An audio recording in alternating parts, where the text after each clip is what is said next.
கர்த்தருடைய ஆவியானவர் நம்மோடு கூட இருந்து நம்மை பலப்படுத்துவாராக. கர்த்தருடைய ஆசீர்வாதங்கள் அனைத்தும் நிபந்தனைகளுக்கு உட்பட்டது என்பதை நாம் அறிந்திருக்க வேண்டும். கர்த்தர் அநேக ஆசீர்வாதங்களை நமக்கு கொடுத்திருக்கிறார். அந்த ஆசீர்வாதங்கள் எல்லாமே நிபந்தனைகளுக்கு உட்பட்டவை. ஆகவே நிபந்தனைகளை நாம் அறிந்திருக்க வேண்டும்.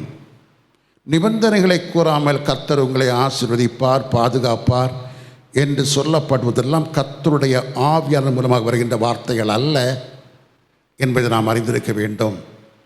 ஆகவே ஆசீர்வாதம், வேதத்திலே சொல்லப்பட்டிருக்கிற அனைத்து ஆசீர்வாதங்களுக்கும் கர்த்தர் நிபந்தனைகளை கொடுத்திருக்கிறார். அந்த நிபந்தனைகளை நாம் அறிந்து அதை கை கொள்ளுகிற பொழுது கர்த்தர் சொல்லியிருக்கிற ஆசீர்வாதம் நமக்கு தானாகவே வந்து நம்மை அடையும். இதை தேவ ஜனம் தெளிவாக தெரிந்திருக்க வேண்டும். இந்த நாட்களில், இந்த லாக்டவுன் பீரியடிலே நாம் வெளிப்படுத்தின விசேஷத்தை, குறிப்பாக அங்கே சொல்லப்பட்டிருக்கிற கர்த்தருடைய வருகைக்கு முன் நடக்கிற அடையாளங்களை நாம் சிந்தித்து கொண்டு வருகிறோம். அந்த அடையாளங்களிலே, அந்த 7 அடையாளங்களிலே பல உபத்திரவ காலங்கள், சில கஷ்டங்கள் எல்லாம் பூமிக்கு வருகிறதை நாம் வேதத்திலே பார்க்கிறோம். அதை நாம் அறிந்திருக்க வேண்டும். ஏன் வருகிறது, ஏன் வருகிறது, கொள்ளை நோய் ஏன் வருகிறது, பூமி அதிர்ச்சி ஏன் வருகிறது, ஏன் வெட்டுக்குழி வருகிறது எல்லாம் ஏன்ங்கிற கேள்வி வந்து கொண்டே இருக்கிறது. என்னுடைய செய்தியிலே அதற்குரிய காரணத்தை நான் சொல்லிக்கொண்டே இருக்கிறேன். ஆகவே அந்த அடிப்படையிலே கிறிஸ்துனுடைய வருகைக்கு முன் நடக்கவிருக்கிற 7 அடையாளங்கள், அந்த 7 அடையாளங்களை 7 முத்திரைகள் என்று வெளிப்படுத்தின விசேஷத்திலே யோவான் நமக்கு சொல்லியிருக்கிறார். ஆகவே கடந்த வாரம் வரைக்கும் 6 முத்திரைகளை நாம் தியானித்தோம். இந்த நாளில் நாம் 7வது முத்திரையை நாம் சிந்திக்கவிருக்கிறோம். 7ஆம் முத்திரை என்பது வெளிப்படுத்தின விசேஷத்திலே அதிகாரம் 8, 9, 10, 11 ஆகிய 4 அதிகாரங்களிலே விளக்கப்பட்டிருக்கிறது. அந்த சம்பவங்கள் அனைத்தையும் இயேசு கிறிஸ்து 7வது அடையாளமாக மத்தேயு சுவிசேஷம் 24ஆம் அதிகாரம் 29ஆம் வசனத்தினுடைய கடைசி வரியில் வானத்தின் சத்துவங்கள் அசைக்கப்படும் என்று ஒரே வரியில் சொல்லியிருக்கிறார். அதன் பிறகு கர்த்தருடைய வருகை நடைபெறும் என்று அடுத்த வசனத்திலே சொல்லுகிறார். இந்த 7ஆம் முத்திரை, வானத்தின் சத்துவங்கள் அசைக்கப்படுகிற பொழுது நடக்கிற சம்பவங்கள் என்ன என்பதைத்தான் விவரமாக, விளக்கமாக திவ்ய வாசகனாகிய யோவான் வெளிப்படுத்த விசேஷத்திலே 8, 9, 10, 11 அதிகாரங்களிலே சொல்லியிருக்கிறார். இது நாம் தெரிந்திருக்க வேண்டும். 7ஆம் முத்திரையை அவர் 8ஆம் அதிகாரத்திலே சொல்லுகிறார். 6ஆம் முத்திரை 6ஆம் அதிகாரத்தோடு முடிகிறது. 7ஆம் அதிகாரத்திலே ஒரு சம்பவம் நடக்கிறது.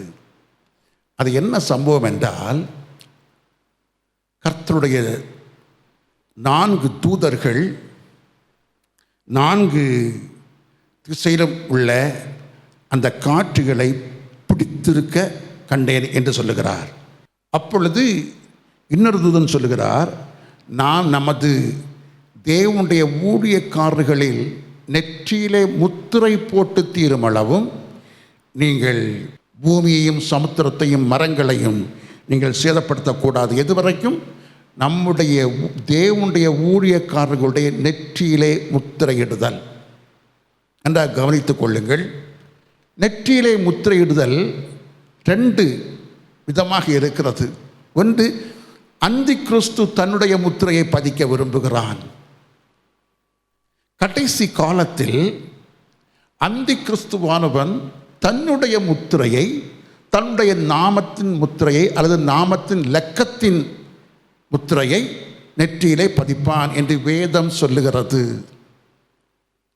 ஜீவ புஸ்தகத்தில் பேர் எழுதப்படாத அனைவரும் அந்த முத்திரையை தரித்து கொள்வார்கள், அவனுடைய சொரூபத்தையும் வணங்குவார்கள் என்று வேதம் சொல்லுகிறது. அந்திக்கிறிஸ்துடைய முத்திரையை தரிக்காமல் உலகத்திலே வாழ்வது என்பது கடினம் என்பதை வேதம் சொல்லுகிறது. அவனுடைய முத்திரையை தரிக்காமல் ஒரு பொருளும் விற்கவும் முடியாது, வாங்கவும் முடியாது. விற்கவும் வாங்க முடியாத ஒரு இக்கட்டான ஒரு சூழ்நிலை உருவாகும். யாருக்கு? அவனுடைய முத்திரையை தரிக்காதவர்களுக்கு, அந்திக்கிறிஸ்துடைய முத்திரையை தரிக்காதவர்களுக்கு. இப்படிப்பட்ட ஒரு நெருக்கடி வருகிறதற்கு முன் அந்த தூதன் சொல்லுகிறார், அந்த கடைசி காலம் அந்திக்கிறிஸ்துடைய அந்த ஆளுகை வருகிறதுக்கு முன், அந்திக்கிறிஸ்துடைய உபத்திரவ காலம் வருகிறதற்கு முன் தூதன் இங்கே சொல்லுகிறார், நாம் நம்முடைய தேவனுடைய ஊழியக்காரர்கள் நெற்றியிலே நம்முடைய பிதாவின் நாமத்தை முத்திரையாக போடுகிறது வரைக்கும், போட்டு தீர்கிறது வரைக்கும் நீங்கள் பூமியையும் சமுத்திரத்தையும் மரங்களையும் சேதப்படுத்தாதிருங்கள் என்று கவனித்துக் கொள்ளுங்கள். ஆகவே ஆண்டவர் தம்முடைய பிள்ளைகளுக்கு நெற்றியிலே பிதாவின் நாமத்தை முத்திரையாக தரவிருக்கிறார். இதை தேவ ஜனம் அறிந்திருக்க வேண்டும். பொதுவாக பிரசங்கிமார் பிரசங்கம் பண்ணுகிற பொழுது அந்திக்கிறிஸ்துவின் முத்திரையை பற்றி பேசுவார்கள். ஆனால் பிதாவின் நாமத்தை முத்திரையாக பிதா தம்முடைய பிள்ளைகளுக்கு கொடுக்கிற காரியத்தை பேச மாட்டார்கள்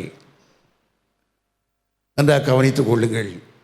ஆகவே தேவனுடைய பிள்ளைகள் பிதாவின் நாமத்தை தங்களுடைய நெற்றியிலே முத்திரையாக பெறப்பட்ட பிறகு அந்திக்கிறிஸ்துவினுடைய முத்திரையை அவர்கள் தரிக்காமல் தைரியமாக அந்திக்கிறிஸ்துவை அவர்கள் மேற்கொள்ளுவார்கள். they will encounter antichrist. அந்திக்கிறிஸ்துவை அவர்கள் சந்திப்பார்கள், அவனை மேற்கொள்ளுவார்கள். அதற்கு முன் ரகசியமாக ஆண்டவர் எடுத்துக்கொண்டு போய்விடுவார் என்கிற வார்த்தையை வேதத்திலே பார்க்கவே முடியாது. அதை நாம் தெளிவாக அறிந்திருக்க வேண்டும். பிதாவின் நாமத்தை நாம் நெற்றியிலே பெற்றுவிட்டோம் என்று சொன்னால் அந்திக்கிறிஸ்துவை ஜெயமெடுக்கிற வல்லமை நமக்குள்ளே வந்துவிடும்.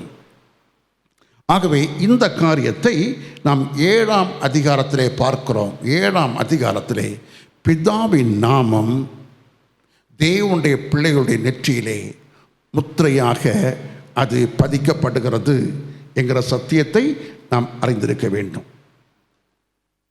இப்பொழுது ஒரு காரியத்தை நான் சொல்ல விரும்புகிறேன். அது என்னவென்று சொன்னால், பிதாவுடைய நாமத்தை தங்களுடைய நெற்றியிலே முத்திரையாக பெற்றவர்கள், அவர்களுக்கு ஆண்டவர் கொடுக்கிற இன்னொரு சுவிசேஷம் ஒன்று இருக்கிறது. இன்றைய நாம் 7ஆம் முத்திரையை பற்றி சிந்திக்கிறோம்.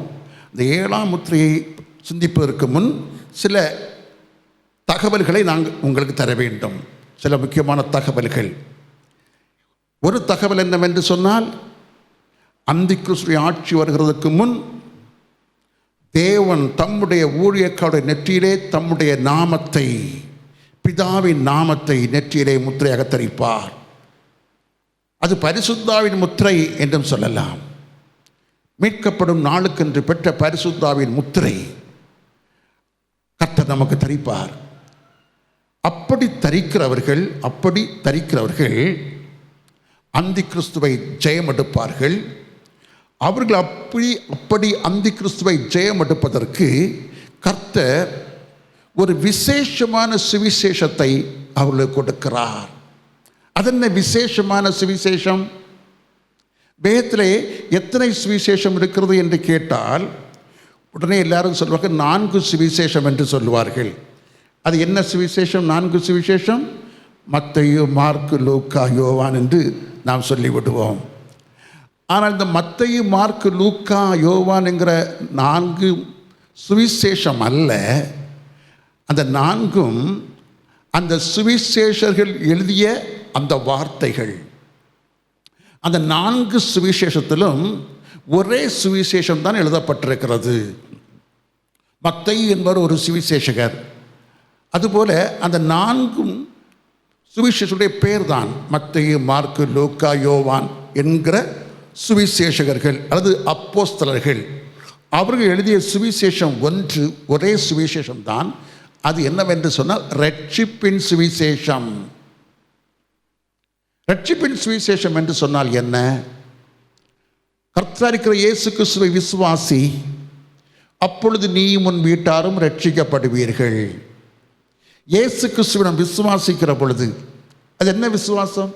கிறிஸ்து எனக்காக பலியாக சிந்தின அந்த இரத்தம், கிறிஸ்து எனக்காக சிந்தின அந்த பலியின் இரத்தம், அந்த பலியின் மூலமாக என்னுடைய பாவங்கள் மன்னிக்கப்படுகின்றன என்கிற அந்த விசுவாசம். கிருபையினாலே விசுவாசத்தை கொண்டு ரட்சிக்கப்பட்டீர்கள். இது உங்களாலே உண்டானதல்ல. எது இந்த ரட்சிப்பு, இந்த பாவ மன்னிப்பு உங்களுடைய பிரயாசத்தினாலே வந்த ரட்சிப்பு அல்ல. நீங்கள் அங்கங்கே சென்று மூழ்கிறது மூலமாக, கழுவுகிறது மூலமாக, ஆறிலும் தண்ணீரிலும் கடலிலும் முழுகிறது மூலமாக வருகிற அந்த மன்னிப்பு அல்ல, அந்த ரட்சிப்பு அல்ல. இது கிறிஸ்துவுடைய இரத்தத்தின் மேலுள்ள விசுவாசத்தின் மூலமாக, கிறிஸ்து பாவிகளுக்காக சிந்தின அந்த இரத்தத்தின் மேலுள்ள விசுவாசத்தின் மூலமாக வருகிற ரட்சிப்பு என்று வேதம் சொல்லுகிறது. ஆகத்தான் கர்த்தராயிருக்கிற இயேசு கிறிஸ்துவை விசுவாசி, அப்பொழுது நீயும் உன் வீட்டாரும் ரட்சிக்கப்படுவீர்கள். இது ரட்சிப்பின் சுவிசேஷம். இந்த ரட்சிப்பின் சுவிசேஷம் கிறிஸ்துவுக்கு பின் 1ஆம் நூற்றாண்டு முதல் இன்று வரைக்கும் அது சொல்லப்பட்டு கொண்டே இருக்கிறது. இந்த ரட்சிப்பின் சுவிசேஷத்தின் காலம் 1ஆம் நூற்றாண்டிலே ஆரம்பிக்கப்பட்டு விட்டது. 1ஆம் நூற்றாண்டு இன்று வரைக்கும் அந்த ரட்சிப்பின் சுவிசேஷத்தை சொல்லிக்கொண்டே இருக்கிறார்கள். ஆகவே ரட்சிப்பின் சுவிசேஷம் யாருக்குரியது? கிறிஸ்துவுடைய காலத்துக்கு பிறகு, கிபி கிறிஸ்துவுக்கு பின் உள்ள அந்த புதிய ஏற்பாட்டு திருச்சபையின் மக்கள் அனைவருக்கும் உரியது இந்த ரட்சிப்பின் சுவிசேஷம். இந்த ரட்சிப்பின் சுவிசேஷம் என்ன சொல்லுகிறது? இயேசு கிறிஸ்துவை விசுவாசிக்க வேண்டும். கர்த்தராயிருக்கிற இயேசு கிறிஸ்துவை விசுவாசி, அப்பொழுது நீயும் வீட்டார் ரட்சிக்கப்படுவீர்கள். விசுவாசிக்க வேண்டும்.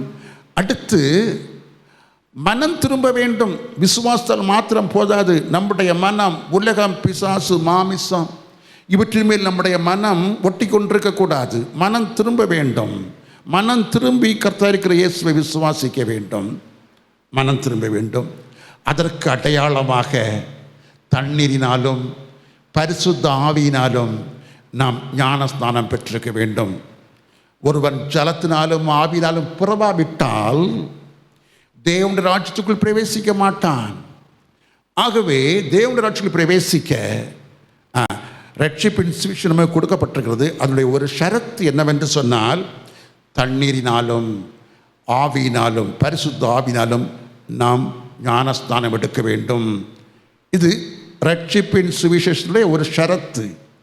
அடுத்த ஷரத்து என்னவென்று சொன்னால், ரட்சிப்பின் சுவிசேஷத்தின் அடுத்த ஷரத்து ஆவினாலே புறப்பது மாத்திரமல்ல, அதற்கு அடையாளமாக ஆவியின் கனிகள் நம்மில் காணப்பட வேண்டும். ஆவியின் கனிகளை கொடுக்க வேண்டும். கிறிஸ்து இயேசுவுக்குள் வாழுகிறோம், கிறிஸ்து இயேசுவுக்குள் மனம் திரும்பி ரட்சிக்கப்பட்டிருக்கிறோம், பரிசுத்த ஆவியை பெற்றிருக்கிறோம் என்று சொல்லுகிறவர்கள் ஆவியின் கனிகளை கொடுக்காவிட்டால் பிரயோஜனமில்லை என்று இயேசு சொன்னார். மத்தேயு சுவிசேஷம் 7ஆம் அதிகாரம் 19ஆம் வசனத்திலே, நல்ல கனி கொடாத மரமெல்லாம் வெட்டுண்டு அக்னியிலே போடப்படும். ஆகவே ஒரு கிறிஸ்தவனாக இருக்கிற ஒரு சகோதரன், ஒரு கிறிஸ்தவ குடும்பத்திலே கர்த்தர் எதிர்பார்க்கிற முக்கியமான காரியம் என்னவென்று சொன்னால், ஆவியின் கனிகள், பரிசுத்த ஆவியின் கனிகள்.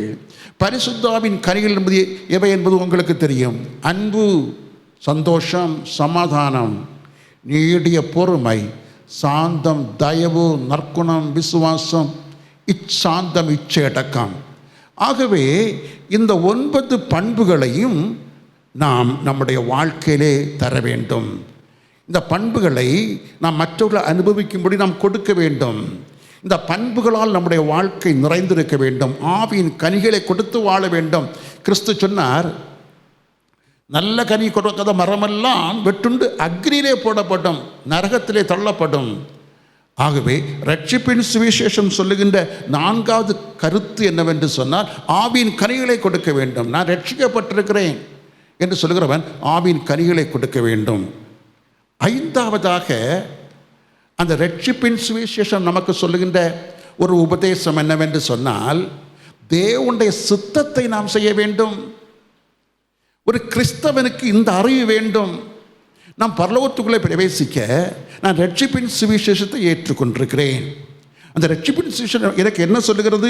கிறிஸ்துவை விசுவாசிக்க வேண்டும், மனம் திரும்ப வேண்டும், தண்ணீர்னாலும் ஆவினால் ஞானஸ்தானம் எடுக்க வேண்டும். அதற்கு அடையாளமாக ஆவினாலே நான் ஞானஸ்தானம் பெற்றிருக்கிறேன் என்பதற்கு அடையாளமாக ஆவியின் கனிகளை கொடுத்து வாழ வேண்டும். கடைசியாக நான் பிதாவின் சித்தத்தை செய்ய வேண்டும். பிதாவின் சித்தத்தை செய்ய வேண்டும். இதெல்லாம் கிறிஸ்தவ பிரமாணம், புதிய ஏற்பாட்டின் பிரமாணம், ரட்சிப்பின் சுவிசேஷத்தினுடைய பிரமாணம். இவற்றை கை கொள்ளாமல் கிறிஸ்தவனாக இருந்து பிரயோஜனமே கிடையாது.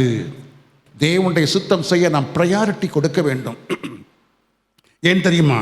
மத்தேயு சுவிசேஷம் 7ஆம் அதிகாரம் 21ஆம் வசனம் சொல்கிறது, என் பிதாவின் சித்தப்படி செய்கிறவனே, பிதாவின் சித்தத்தின்படி செய்கிறவனே பரலோக ராஜ்யத்திலே பிரவேசிப்பானே அல்லாமல் என்னை நோக்கி கர்த்தாவே கர்த்தாவே என்று சொல்கிறவன் அதிலே பிரவேசிப்பது இல்லை. கர்த்தாவே கர்த்தாவே அதை தாரும் இதை தாரும் அதை தாரும் இதை தாரும், ஆசீர்வதியும் செழிப்பை தாரும் என்று சொல்லிக் கொண்டிருக்கிறதே பிரயோஜனம் கிடையாது. பிதாவின் சித்தத்தை செய்ய வேண்டும். ஒரு தேவனுடைய மனுஷன் பிதாவின் சித்தத்தை செய்யாமல் அதை தாரும் இதை தாரும் என்று அவன் சொல்லிக் கொண்டிருப்பான் என்று சொன்னால் அது பிரயோஜனமற்ற, தேவனுடைய சமூகத்திலிருந்து எந்த பயனையும் கொண்டு வராது. பிதாவின் சித்தத்தை செய்ய வேண்டும். பிதாவின் சித்தம் செய்கிறவனே பரலோக ராஜ்யத்தில் பிரவேசிப்பானை அல்லாமல் என்னை நோக்கி கர்த்தாவே கர்த்தாவே என்று சொல்லுகிறவன் அதிலே பிரவேசிப்பது இல்லை. பிதாவின் சித்தம் என்றால் என்ன என்பதை நீங்கள் அறிந்திருக்க வேண்டும். பிதாவின் சித்தம் என்ன? ஐயா, நான் பிதாவின் சித்தம் செய்ய விரும்புகிறேன். பிதாவின் சித்தம் என்ன? அதையும் வேதம் தெளிவாக சொல்கிறது. 1 தெசலோனிக்கேயர் 4ஆம் அதிகாரம் 3ஆம் வசனம், நீங்கள் பரிசுத்தம் உள்ளவர்களாக வேண்டும் என்பதே தேவனுடைய சித்தம். பரிசுத்தம் இல்லாமல் ஒருவரும் தேவனை தரிசிப்பது இல்லையே என்று பேதுரு சொல்லுகிறார். உங்களை அழைத்தவர் பரிசுத்தர், ஆகவே நீங்களும் பரிசுத்தராயிருங்கள் என்று பேதுரு சொல்லுகிறார்.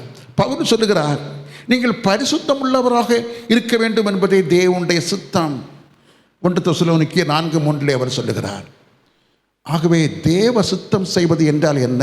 ஐயா, நான் தேவ சித்தம் செய்து வாழ விரும்புகிறேன், நான் ஆவின் கனிகளை கொடுத்து வாழ விரும்புகிறேன். தீர்மானம் எடுங்கள். தேவ சித்தம் செய்வது என்பது உங்களை பரிசுத்தமாக காத்துக்கொள்வது. அந்த பரிசுத்தமாக காத்துக்கொள்வதற்காகத்தான் கிறிஸ்து தம்முடைய இரத்தத்தை சிந்தியிருக்கிறார், உடைய பாவங்களை மன்னித்திருக்கிறார். தொடர்ந்து நீங்கள் பாவம் செய்யாமல் அந்த கற்பனையின் பாதையில் நடக்க பரிசுத்த ஆவியானவரை உங்களுக்கு ஒத்தாசையாக கொடுத்திருக்கிறார். பரிசுத்தம் காத்துக்கொள்ளுங்கள். அடுத்து தேவ சுத்தம் என்றால் என்ன? தேவ சுத்தம் செய்வது என்றால் என்ன என்பதை நாம் அறிந்திருக்க வேண்டும். எல்லாரும் ரட்சிக்கப்பட வேண்டும் என்பதே தேவனுடைய சித்தம் என்று சொல்ல 1 தீமோத்தேயு 2ஆம் அதிகாரம் 4ஆம் வசனத்திலே சொல்கிறது, எல்லாரும் சத்தியத்தை அறிய வேண்டும், எல்லாரும் சத்தியத்தை அறிவை அடையும், எல்லாரும் ரட்சிக்கப்படவும் வேண்டும் என்பதே தேவனுடைய சித்தம். நாம் தேவனுடைய சித்தத்தை நிறைவேற்ற வாழ வேண்டும். நாம் வாழுகிற பொழுது தேவனுடைய சித்தத்தை நிறைவேற்ற வேண்டும். தேவனுடைய சித்தம் என்ன? எல்லாரும் ரட்சிக்கப்பட வேண்டும் என்பது, எல்லாரும் சத்தியத்தை அறிகிற அறிவை அடைய வேண்டும் என்பது தேவனுடைய சித்தம். அந்த தேவ சித்தத்தை செய்ய நீங்களும் நானும் என்ன செய்கிறோம்? ஐயா, எனக்கு ஒரு வேலை இருக்குது, எனக்கு ஒரு பிஸ்னஸ் இருக்குது, எனக்கு அதெல்லாம் சமயம் கிடையாது, நான் ஞாயிற்றுக்கிழமை கோயிலுக்கு போய் அப்படி ஆராய்ச்சிட்டு வந்துடுறேன், காணிக்கையும் கொடுத்துருந்தேன், அப்படி சொல்லி கொண்டிருக்க முடியாது. எந்த வேலை பார்த்தாலும் அந்த வேலையினுடைய எல்லாரும் ரட்சிக்கப்படுவதற்கும் எல்லாரும் சத்தியத்தை அறிகின்ற அறிவை அடைவதற்கும் நாம் சொல்ல வேண்டியதை சொல்ல வேண்டும், நாம் செய்ய வேண்டியதை செய்ய வேண்டும். எல்லாரும் ரட்சிக்கப்படவும் சத்தியத்தை அறிகின்ற அறிவை அடையவும் என்னுடைய பங்கு என்ன, நான் என்ன செய்கிறேன், நாம் சொல்ல வேண்டும். நாம் பணி செய்கிற இடங்களிலே, நாம் பயிலுகின்ற இடங்களிலே, நாம் தொழில் செய்கிற இடங்களிலே எப்படியாகிலும் அந்த சுவிசேஷத்தை நேரம் வாய்த்தாலும் வாய்க்காவிட்டாலும் அவளுக்கு சொல்ல நாம் எப்பொழுதும் ஆயத்தமாக இருக்க வேண்டும். அது முடியும், அது முடியும். நான் அதை செய்து கொண்டிருக்கிறேன், முயற்சிக்கிறேன், செய்கிறேன், வெற்றி பெறுகிறேன். ஒவ்வொருவரை செய்ய முடியும். நான் அரசு வேலை பார்த்து கொண்டிருக்கிற பொழுதே கர்த்தருடைய ஊழியத்தை செய்து கொண்டு தான் வந்தேன். எந்த வேலை பார்த்தாலும் கர்த்தருடைய ஊழியத்தை செய்ய கர்த்தர் உங்களை அழைக்கிறார். தேவனுடைய சித்தத்தை நாம் செய்ய வேண்டும் என்ற கவனித்துக் கொள்ளுங்கள். இந்த பாயிண்ட்ஸில் நான் எதுக்கு சொல்கிறேன்? ரட்சிப்பின் சுவிசேஷம். இது ரட்சிப்பின் சுவிசேஷம். அதனுடைய ஷரத்துக்கள் இந்த 5 காரியமும் நிறைவேற்றப்பட வேண்டும். அடுத்து இன்னொரு சுவிசேஷம் இருக்கிறது என்று சொன்னேன். அது என்ன சுவிசேஷம்? நித்திய சுவிசேஷம் என்று சொன்னேன். நன்றாக கவனித்துக் கொள்ளுங்கள். என்னுடைய வார்த்தைகள் ஒவ்வொன்றையும் கவனமாக கவனித்துக் கொள்ளுங்கள். இன்னொன்று நித்திய சுவிசேஷம். ஐயா, ரட்சிப்பின் சுவிசேஷம் இருக்கிற பொழுது நித்திய சுவிசேஷத்துக்கு என்ன வேலை? ஒரு கேள்வி வருகிறது. அந்த ரட்சிப்பின் சுவிசேஷத்துக்குள் தான் இந்த முக்கியமான 5 ஷரத்துக்களும் நாம் கடைபிடிக்க வேண்டிய காரியங்களும் சொல்லப்பட்டிருக்கிறதே. அதன் பிறகு அந்த நித்திய சுவிசேஷம் எதற்கு என்கிற கேள்வி வரலாம். நன்றாக கவனித்துக் கொள்ளுங்கள். அந்த கேள்வி வருகிறது நியாயம்தான். இந்த நித்திய சுவிசேஷம் எங்கே சொல்லப்பட்டிருக்கிறது? அது வெளிப்படுத்தின விசேஷத்திலே சொல்லப்பட்டிருக்கிறது. அந்த வெளிப்படுத்தின விசேஷம் யாருக்குரியது என்பதுதான் அறிந்திருக்க வேண்டும். வெளிப்படுத்தின விசேஷத்தை கர்த்தர் யாருக்கு வெளிப்படுத்துகிறார் என்று சொன்னால், கடைசி கால தலைமுறை மக்கள் கை கொள்ள வேண்டிய காரியங்களை வெளிப்படுத்தின விசேஷத்திலே கர்த்தர் சொல்லியிருக்கிறார். நன்றாக கவனித்துக் கொள்ளுங்கள். வெளிப்படுத்தின விசேஷத்திலே உள்ள காரியங்கள் யாருக்காக சொல்லப்பட்டிருக்கிறது? அது எப்பொழுது நடைபெற வேண்டிய காரியங்கள்? அது கடைசி காலத்தில் நடைபெற வேண்டிய காரியங்கள். அங்கே ஒரு சுவிசேஷம் சொல்லப்படுகிறது. அது யாருக்கு சொல்லப்படுகிறது என்று கேட்டால், அந்த கடைசி கால, இந்த கடைசி நாட்களில் இந்த உலகத்தில் வாழுகிறவர்களுக்கு என்று கர்த்தர் சொல்லியிருக்கிறார் அந்த சுவிசேஷத்தை. அந்த சுவிசேஷத்துடைய பெயர் என்ன? நித்திய சுவிசேஷம். அந்த நித்திய சுவிசேஷம் யார் கை கொள்ள வேண்டும்? அந்திக்கிறிஸ்துவின் ஆட்சி காலத்திலே பூமியில் இருப்பவர்கள் கை கொள்ள வேண்டிய ஒரு சுவிசேஷம் தான் ரட்சிப்பின் சுவிசேஷம். நன்றாக கவனித்துக் கொள்ளுங்கள். அப்படி என்று சொன்னால், இந்த உலகத்திலே 2 வகையான காலம் இருக்கிறது என்று அறிந்திருக்க வேண்டும். என்ன 2 வகையான கிறிஸ்தவர்கள்? ஒன்று, 1ஆம் நூற்றாண்டு முதல் கடைசி அந்தி கிறிஸ்துவுடைய காலத்துக்கு முன் அந்த நாள் வரைக்கும் உள்ள வாழ்ந்து மரித்து போன கிறிஸ்தவர்கள். திரும்பவும் சொல்லுகிறேன், 1ஆம் நூற்றாண்டு முதல் கடைசி அந்தி கிறிஸ்துவுடைய ஆட்சி ஆரம்பிப்பதற்கு முந்தின நாள் வரைக்கும் வாழ்ந்து மரிக்கிற, அதுவரைக்கும் வாழ்ந்து மரித்தவர்கள் அத்தனை பேரும் கை கொள்ள வேண்டிய சுவிசேஷம் ரட்சிப்பின் சுவிசேஷம் மாத்திரம் போதும். அவர்களுக்கு பரலோகம் கிடைக்க வேண்டிய அந்த சமயத்திலே கிடைக்கும். ஆனால் அந்திக்கிறிஸ்துவுடைய ஆட்சி காலம் ஆரம்பித்த பிறகு, அதன் பிறகு பூமியிலே வாழ்கின்ற கிறிஸ்தவர்கள், பூமியிலே வாழ்கின்ற அந்த கிறிஸ்தவர்கள், அவர்கள் ரட்சிப்பின் சுவிசேஷத்தோடு கூட நித்திய சுவிசேஷத்தையும் கை கொள்ள வேண்டும். அந்த நித்திய சுவிசேஷம் என்ன சொல்கிறது? அது எங்கே இருக்கிறது என்று கேட்டால், வெளிப்படுத்தின விசேஷம் 14ஆம் அதிகாரம் 6ஆம் வசனத்தில் சொல்லப்பட்டிருக்கிறது. வெளிப்படுத்தின விசேஷம் 14ஆம் அதிகாரம் 6ஆம் வசனம். பின்பு வேறொரு தூதன் வானத்தின் மத்தியில் பறக்க கண்டேன். அவன் பூமியில் வாசம் பண்ணுகிற சகல ஜாதிகளுக்கும் கோத்திரத்தாருக்கும் பாஷைக்காரருக்கும் ஜனக்கூட்டத்தாருக்கும் அறிவிக்கத்தக்கதாக நித்திய சுவிசேஷத்தை உடையவனாயிருந்து நித்திய சுவிசேஷத்தை உடையவனாக இருந்து, இந்த நித்திய சுவிசேஷம் அனைத்து ஜாதி மக்களுக்கும், அனைத்து தேசத்தாருக்கும், அனைத்து பாஷைக்காரருக்கும், இனத்தாருக்கும், கோத்திரத்தாருக்கும் அறிவிக்கப்பட வேண்டிய சுவிசேஷம். ஆடைய பேர் என்ன? நித்திய சுவிசேஷம். இது ரட்சிப்பின் சுவிசேஷம் அல்ல. சிலவங்க சொல்லுவாங்க, ரட்சிப்பின் சுவிசேஷமும் நித்திய சுவிசேஷமும் ராஜ்யத்தின் சுவிசேஷம் ஒன்று தான் சொல்லுவாங்க. ரட்சிப்பின் சுவிசேஷம் வேற, இது நித்திய சுவிசேஷம். இது என்ன சொல்லுகிறது? நித்திய ஜீவனுக்குள்ளே பிரவேசிக்க வேண்டும் சொன்னால், இந்த கடைசி கால அந்தி கிறிஸ்துடைய ஆட்சி காலத்தில் இந்த பூமியில் இருக்கிறவர்கள் அவர்கள் நித்திய ஜீவனுக்குள் நித்தியத்துக்குள் பிரவேசிக்க வேண்டும் என்று சொன்னால் ரட்சிப்பின் சுவிசேஷத்தோடு கூட இந்த நித்திய சுவிசேஷத்தையும் கை கொள்ள வேண்டும். ஆகவே தான் அந்த கடைசி காலத்தில் அந்தி கிறிஸ்துடைய ஆட்சி ஆரம்பிக்கிற பொழுது, அந்த காலகட்டத்தில் அந்தி கிறிஸ்து ஆட்சி ஆரம்பித்தவுடன் அந்த காலகட்டத்தில் இந்த செய்தியை தூதன் அறிவிக்கிறான். என்னை கேட்டுக்கொண்டிருக்கிற மக்களில் அநேகம் பேர் இளைஞர்கள். இவருடைய காலத்திலேயே நிச்சயமாக அந்தி கிறிஸ்து ஆட்சி வந்துவிடும். இப்பொழுதே நம்மை ஆயத்தப்படுத்த வேண்டும். இன்றைய சபையின் மக்கள் அனைவருக்கும் இதை சொல்லிக்கொண்டே இருக்கிறேன். அவர்கள் ஆயத்தமாய்க்கொண்டே இருக்கிறார்கள். இது ஒரு பெரிய விஷயம், இது சாதாரண விஷயம் அல்ல. சத்ருவான கண்களை குருடாக்கி வைத்திருக்கிறான். இன்றைக்கு திருச்சபை மக்களுடைய இளைஞர்களுடைய கண்களை குருடாக்கி வைத்துக் கொண்டிருக்கிறான். கர்த்தர் கண்களை இப்படிப்பட்ட செய்தியின் மூலமாக திறக்கிறார். ரட்சிப்பின் சுவிசேஷ ஷரத்து சொல்லிவிட்டேன், 5 பாயிண்ட் சொன்னேன். அடுத்து நித்திய சுவிசேஷ ஷரத்து என்ன என்று கேட்டால் 7ஆம் வசனத்தை வாசியுங்கள். 7ஆம் வசனம், மிகுந்த சத்தமிட்டு அந்த தூதன் மிகுந்த சத்தமிட்டு தேவனுக்கு பயந்து அவரை மகிமைப்படுத்துங்கள். மிகுந்த சத்தமிட்டு சொல்றான், தேவனுக்கு பயந்து தேவனை மகிமைப்படுத்துங்கள் என்று சொல்றான். காரணம் என்ன? கடைசி அந்தி கிறிஸ்துவின் ஆட்சி காலத்தில் எல்லா பேரும் தேவனை மறந்துடுவாங்க. அந்தி கிறிஸ்து மக்களுடைய கண்களுக்கு முன்பாக நிற்பான். ஏன்னா அந்தி கிறிஸ்து ஆட்சி பிரத்யட்சமான ஆட்சி, உலக முழுவதையும் அந்த ஒரு நபர் கடைசி அந்தி கிறிஸ்து ஆட்சி புரிகிறான். ஒன்றை கவனித்துக் கொள்ளுங்கள், ஒரு காரியம் அறிந்திருக்க வேண்டும். அந்தி கிறிஸ்துடைய ஆவி வேறு, கடைசி கால அந்தி கிறிஸ்து என்கிற ஆளுகை செய்கிறவன் வேறு.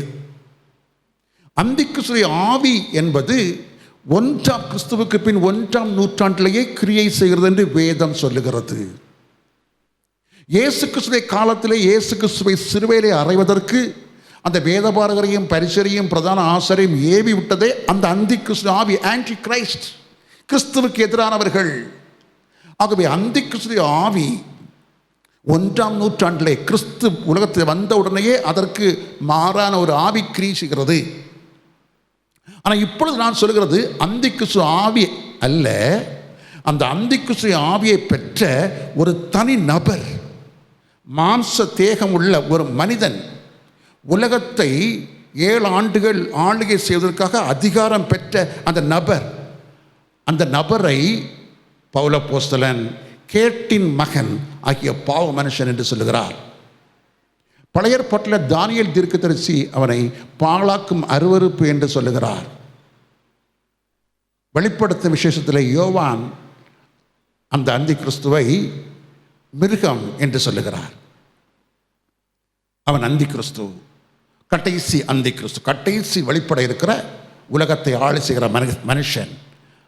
ஆகவே அந்த அந்தி கிறிஸ்துடைய ஆட்சி காலத்திலே இந்த பூமியிலே இருக்கிற பொழுது அவனை மேற்கொள்வதற்காக அந்த நித்திய விஷயம் சொல்லப்பட்டிருக்கிறது.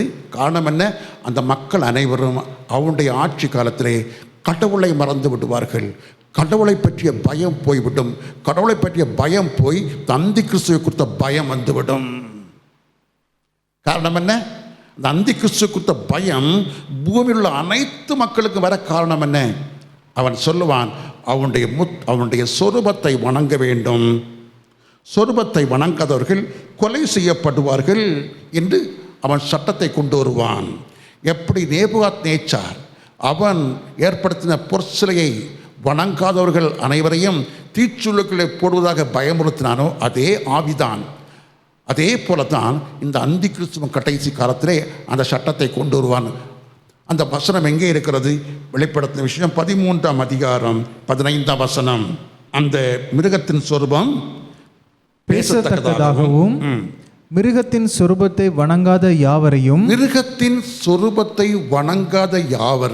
கொலை செய்யத்தக்கதாகவும் மிருகத்தின் சொரூபத்திற்கு ஆவியை கொடுக்கும்படி அதற்கு சத்துவம் கொடுக்கப்பட்டது.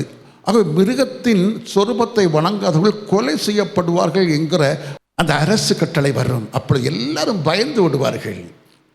பயந்து மேக்சிமம் எல்லாரும் சொரூபத்தை வணங்கி விடுவார்கள்.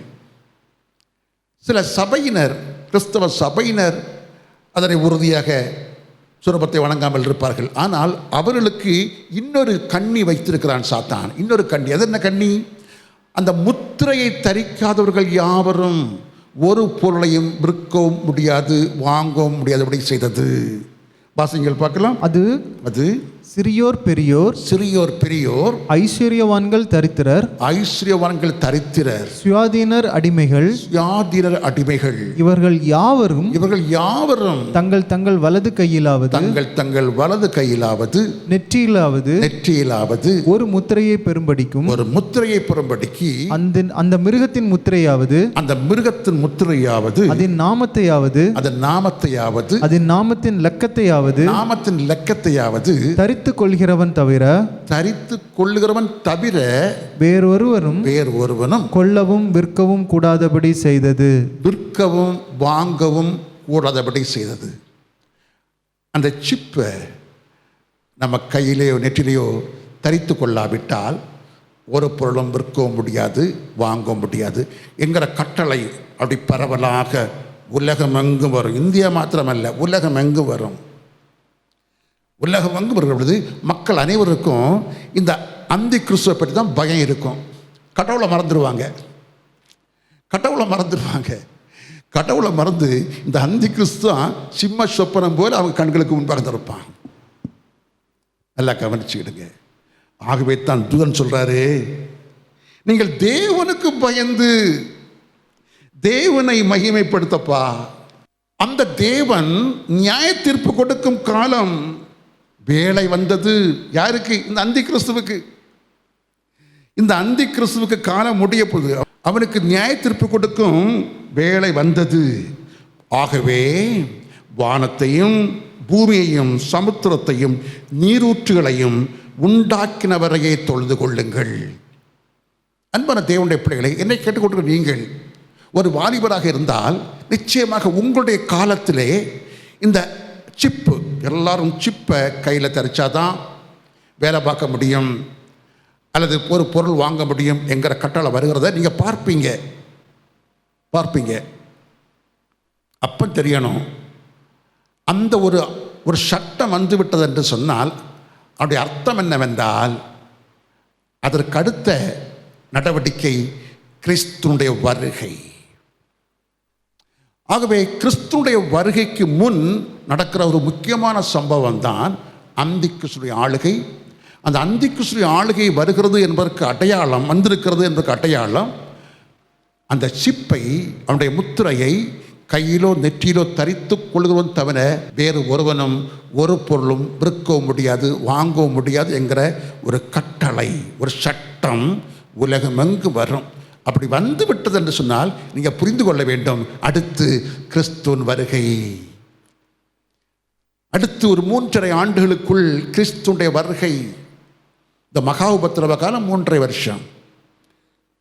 அந்தி கிறிஸ்துடைய மகா உபத்திரவ காலம் அது நிறைவேறி 3.5 வருஷம் ஆனவுடன் அடுத்த செகண்டில் கிறிஸ்துனுடைய வருகை இருக்கும் என்று வேதம் சொல்லுகிறது.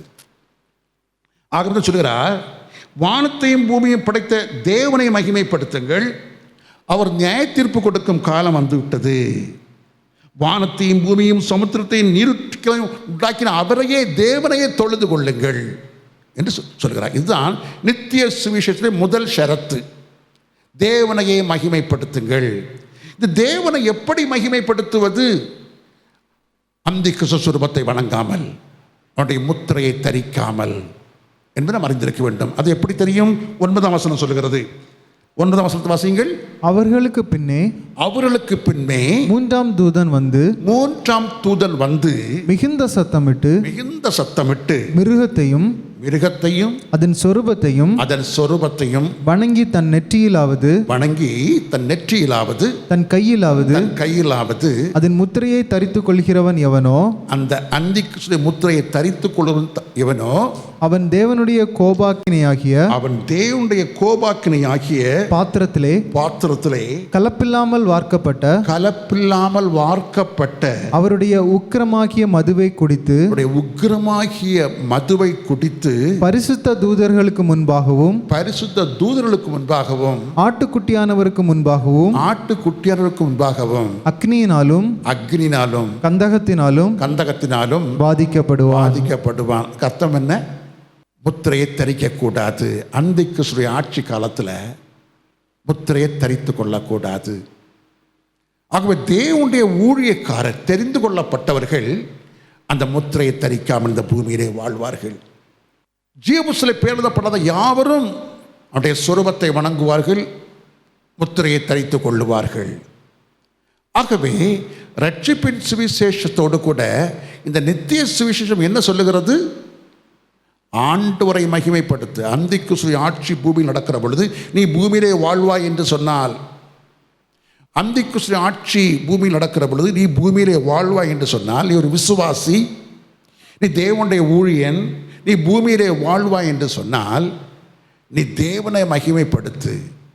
அவனுடைய சொரூபத்தை வணங்காதே, அவனுடைய முத்திரையை தரிக்காதே என்று வேதம் சொல்லுகிறது. ஆனால் நல்லா கவனித்துக் கொள்ளுங்கள், இப்படி வேதம் சொல்லுகிற பொழுது வேதம் சொல்லாத ஒரு உபதேசத்தை இன்றைக்கு கிறிஸ்தவ உலகத்துக்குள்ளே ஆவியானவர் பேசவில்லை, வஞ்சிக்கிற ஆவியானவன், வஞ்சிக்கிற ஆவி பேசுகிறது. என்ன பேசுகிறது? அந்திகிறிஸ்துவினுடைய வருகைக்கு முன் கர்த்தர் ரகசியமாக சபையை எடுத்துக்கொண்டு போய்விடுவார். இப்படி பேசிக்கொண்டிருக்கிறார்கள். அந்திகிறிஸ்து வருகிறதுக்கு முன் கர்த்தர் சபையை எடுத்துக்கொண்டு போய்விடுவார் என்கிற அந்த உபதேசத்தை இன்றைக்கே சாத்தான் அப்படியே சொல்லிக்கொண்டே இருக்கிறான். இதற்காக தேவனுடைய பிள்ளைகளை கண்ணீர் அகப்படுத்தி கடைசி நிமிஷத்திலே அந்திகிறிஸ்து வருகிற பொழுது அவனுடைய முத்திரையை தரிக்கச் செய்வதற்கு கொடுக்கப்படுற வசனம்தான், அந்த உபதேசம்தான் இந்த இரகசிய வருகை உபதேசம். அந்த கவனித்துக் கொள்ளுங்கள். அது எப்படி இந்த உபதேசம் அவளை கண்ணியில் அகப்படுத்தும் என்று கேட்டால், கிறிஸ்துவனுடைய வருகைக்கு முன் அந்திகிறிஸ்து வந்து விடுவான். ஏன் வந்து விடுவான் சொல்லுங்க? ஏன் வந்து விடுவான்? அந்த 7 அடையாளங்களில் 5வது அடையாளம் அந்திகிறிஸ்து வருகை. அது நிறைவேறி ஆக வேண்டும். அந்திகிறிஸ்து வந்து விடுவான். ஆனால் இந்த ரகசிய வருகை என்று நம்பிக்கொண்டிருக்கிறவர்கள் இன்றைக்கு பல பிரசங்கிமார் மூலமாக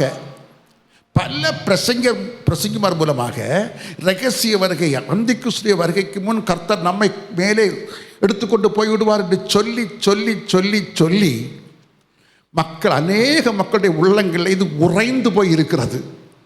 அந்திகிறிஸ்து வருகிற பொழுது நாம் இங்கே இருக்க மாட்டோம், நாம் மேலே போயிடுவோம் என்கிற அந்த ஒரு கருத்து உள்ளத்தில் உறைந்து போய் இருக்கிறது. அது என்ன செய்யும் தெரியுமா? அந்திகிறிஸ்து பூமியில் வந்து விடுவான். காரணம், 5வது அடையாளம் நிறைவேறியாக வேண்டும். அங்கே வருகிற பொழுது இந்த ரகசிய வருகையை நம்பிக்கொண்டிருக்கிற கிறிஸ்தவர்கள் என்ன நினைப்பார்கள் சொன்னால், அவங்களுக்குள்ள அப்போ தான் ஒரு லாஜிக் கிரியேட் செய்ய ஆரம்பிக்கும். என்ன லாஜிக்? இவர் எப்படி அந்திகிறிஸ்துவாக இருக்க முடியும்? அந்திகிறிஸ்து வருவதற்கும் நாம் மேலே போயிருக்க வேண்டுமே.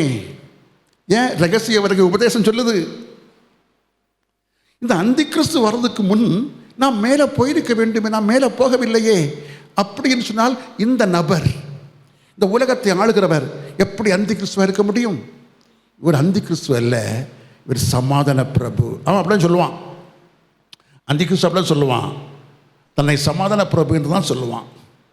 அப்படி தான் பேசுவான் அவன். சமாதானம், ஜனங்களுக்குள்ளே சமாதானம், தேசங்களுக்குள்ளே சமாதானம், சமயங்களுக்குள்ளே சமாதானம், இனங்களுக்குள்ளே சமாதானம் என்று அவன் சமாதானம் தான் பேசி கொண்டிருப்பான்.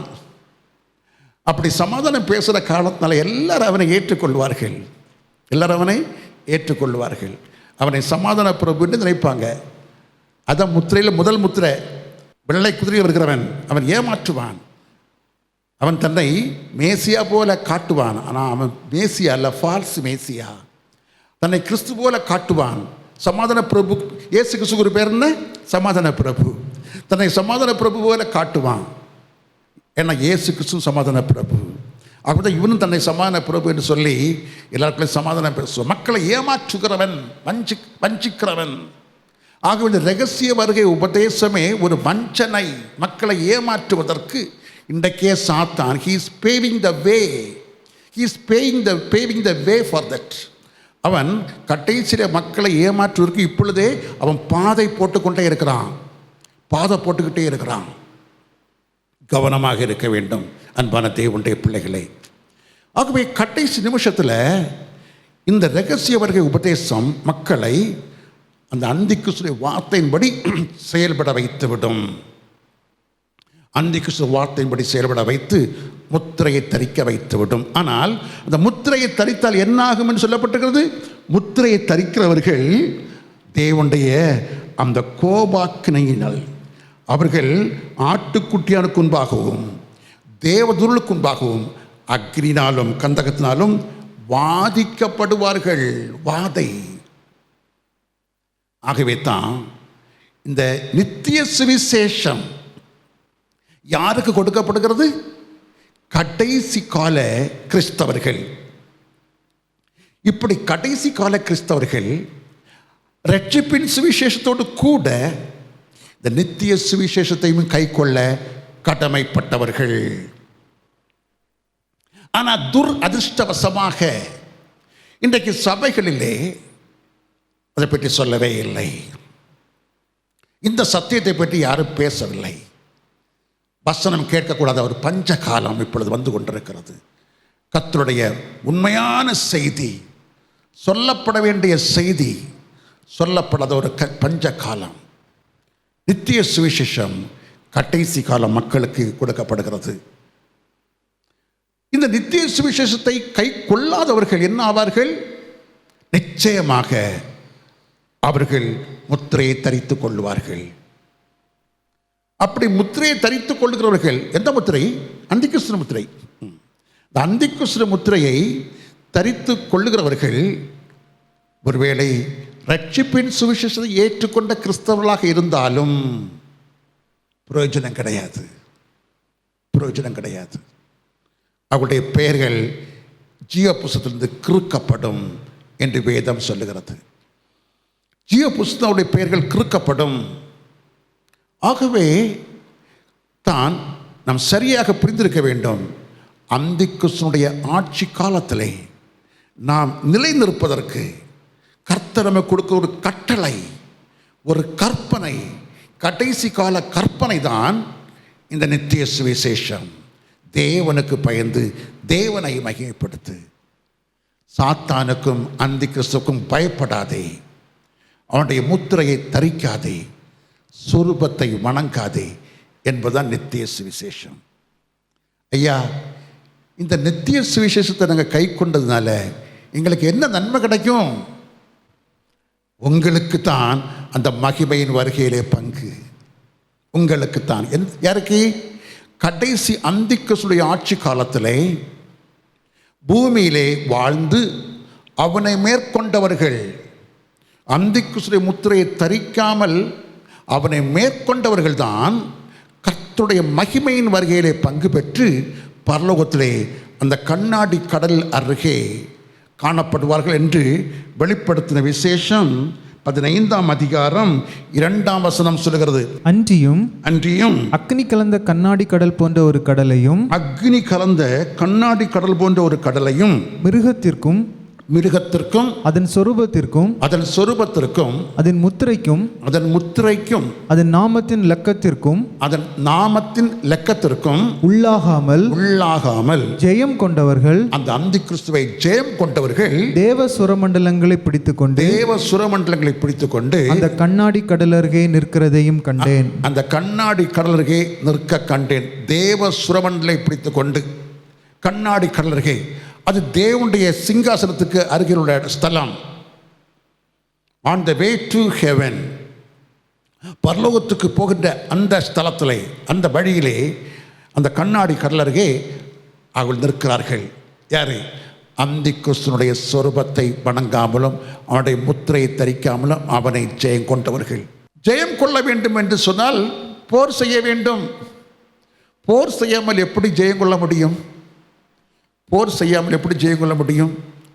ரகசிய வருகை உபதேசம் சொல்லுது, நாங்கள் பரீட்சை எழுதாமல் நாங்கள் டிகிரி வாங்கிடுவோம். அதுதான் ரகசிய வருகை உபதேசம். நாங்கள் பரீட்சை எழுதாமல் நீ டிகிரி வாங்குறீன்னா ஃப்ராடுன்னு அர்த்தம். அந்த டிகிரியை ஒத்துக்கிட மாட்டார் ஆண்டவர்.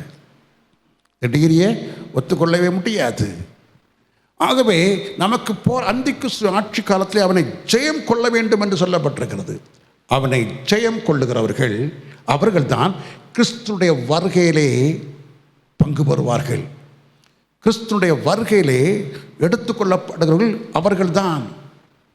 அதற்கு முன் ரகசியமாக அந்தி கிறிஸ்து ஆளுகைக்கு முன் கர்த்தருடைய வருகை இருக்கும் என்று வேதத்தில் எங்கேயுமே சொல்லவில்லை. இது சாத்தானுடைய வஞ்சனை, வஞ்சிக்கிற உபதேசம் என்று நான் அடிக்கடி சொல்லிக்கொண்டே வருகிறேன். அன்பான தேவனுடைய பிள்ளைகளே, ஆகவே இன்றைக்கு நாம் அறிய ஒரு காரியம் என்ன சொன்னால், கிறிஸ்தவ காலம் 2 காலம் இருக்கிறது. ஒன்று 1ஆம் நூற்றாண்டு முதல் அந்தி கிறிஸ்துனுடைய ஆட்சி ஆரம்பிக்கிறதுக்கு முந்தின செகண்ட் வரைக்கும் உள்ள காலம், ப்ரீ ஆன்டி கிரைஸ்ட் ஈரா. அந்த ப்ரீ ஆன்டி கிரைஸ்ட் ஈராவில் மரித்தவர்கள் கிறிஸ்துனுடைய அந்தி கிறிஸ்துவின் ஆட்சி காலத்துக்கு பிறகு வருகின்ற கிறிஸ்துனுடைய வருகையிலே அவர்கள் பங்கு பெற மாட்டார்கள். யாரு? ப்ரீ ஆன்டி கிரைஸ்ட் ஈராவில் மரித்த பரிசுத்தவான்கள். அதிலே இரத்த சாட்சியாக மரித்தவர்கள் மாத்திரம் முதலாம் உயிர்த்தெழுதலிலே பங்கு பெற்று கிறிஸ்துனுடைய மகிமையின் வருகையிலே பங்கு பெறுவார்கள். இரத்த சாட்சியாக மரித்தவர்கள் மாத்திரம். சாதாரணமாக மரித்த பரிசுத்தவான்கள் அதன் பிறகு கர்த்தர் நியாய தீர்ப்பு கொடுக்க வருகின்ற வருகையிலே, அந்த வருகையின் பொழுது நடக்கிற 2ஆம் உயிர்த்தெழுதலிலே அவர்கள் எழும்பி பங்கு பெற்று அப்பொழுது அவர்கள் எடுத்துக்கொள்ளப்படுவார்கள். சாதாரணமாக மரித்த பரிசுத்தவான்கள். இந்த காரியங்களாம் தெளிவாக நாம் அறிந்திருக்க வேண்டும். ஆகவே அந்தி கிறிஸ்துவின் ஆட்சி காலத்துக்கு முந்தியுள்ள காலத்தில் வாழ்ந்த சாதாரணமாக மரித்த பரிசுத்தவான்கள் ஒருவரும் கர்த்தருடைய மணவாளனாக வருகின்ற அந்த மகிமையின் வருகையிலே பங்கு பெற மாட்டார்கள் என்பது நாம் சரியாக தெளிவாக தெரிந்திருக்க வேண்டும். நித்திய சுவிசேஷம் எதற்காக கொடுக்கப்படுகிறது? அந்தி கிறிஸ்துவை ஜெயமெடுப்பதற்காக கர்த்தர் தெளிவாக சொல்லுகிறார். நீ அந்தி கிறிஸ்துவை ஜெயமெடுக்க வேண்டும் என்று சொன்னால், அந்தி கிறிஸ்துவை ஜெயமெடுத்து அந்த கர்த்தருடைய வருகையிலே பங்கு பெற வேண்டும் என்று சொன்னால், மரணத்தை காணாமல் மருவம் அடைந்து கர்த்தருடைய அந்த மகிமையின் வருகையிலே மணவாளனாக வருகின்ற மகிமையின் வருகையிலே பங்கு பெற வேண்டும் என்று சொன்னால் நித்திய சுவிசேஷத்தை கைக்கொள்ள வேண்டும். ரட்சிப்பின் சுவிசேஷத்தோடு கூட, in addition to the salvation gospel, you have to oblige the everlasting gospel to participate in the glorious coming of Christ as bridegroom. கிறிஸ்து மணவாளனாக வருகின்ற அந்த மகிமையின் வருகையிலே பங்கு பெற வேண்டும் என்று சொன்னால் ரட்சிப்பின் சுவிசேஷத்தோடு கூட நித்திய சுவிசேஷத்தையும் கை கொள்ள வேண்டும் என்று கர்த்தர் நமக்கு சொல்லிக் கொடுக்கிறார்.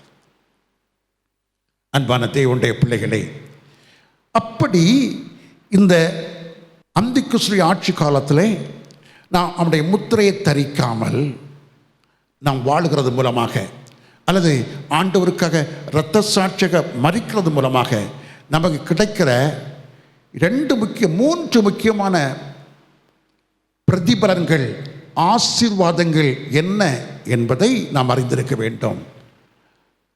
அந்தி கிறிஸ்துவின் ஆட்சி காலத்திலே அவனுடைய முத்திரையை தரிக்காமல் வாழ்பவர்களுக்கும், இரத்த சாட்சிகளாக புதிய ஏற்பாட்டின் காலத்திலே இரத்த சாட்சியாக மரிக்கிறவர்களும், இந்த 2 சாராரும் தான் கிறிஸ்துனுடைய அந்த மகிமையின் வருகையிலே பங்கு பெறுவார்கள். மற்ற பரிசுத்தவான்கள் அதன் பிறகு நடக்கிற நியாய தீர்ப்பின் வருகையின் பொழுது அவர்கள் பங்கு பெறுவார்கள். இந்த காரியங்கள் எல்லாவற்றையும் நாம் தெளிவாக நாம் தெரிந்திருக்க வேண்டும், புரிந்திருக்க வேண்டும். இது நம்ம எப்படி தெரியும்? இது நமக்கு வெளிப்படுத்தின விசேஷம் 20ஆம் அதிகாரம் 4ஆம் வசனம்.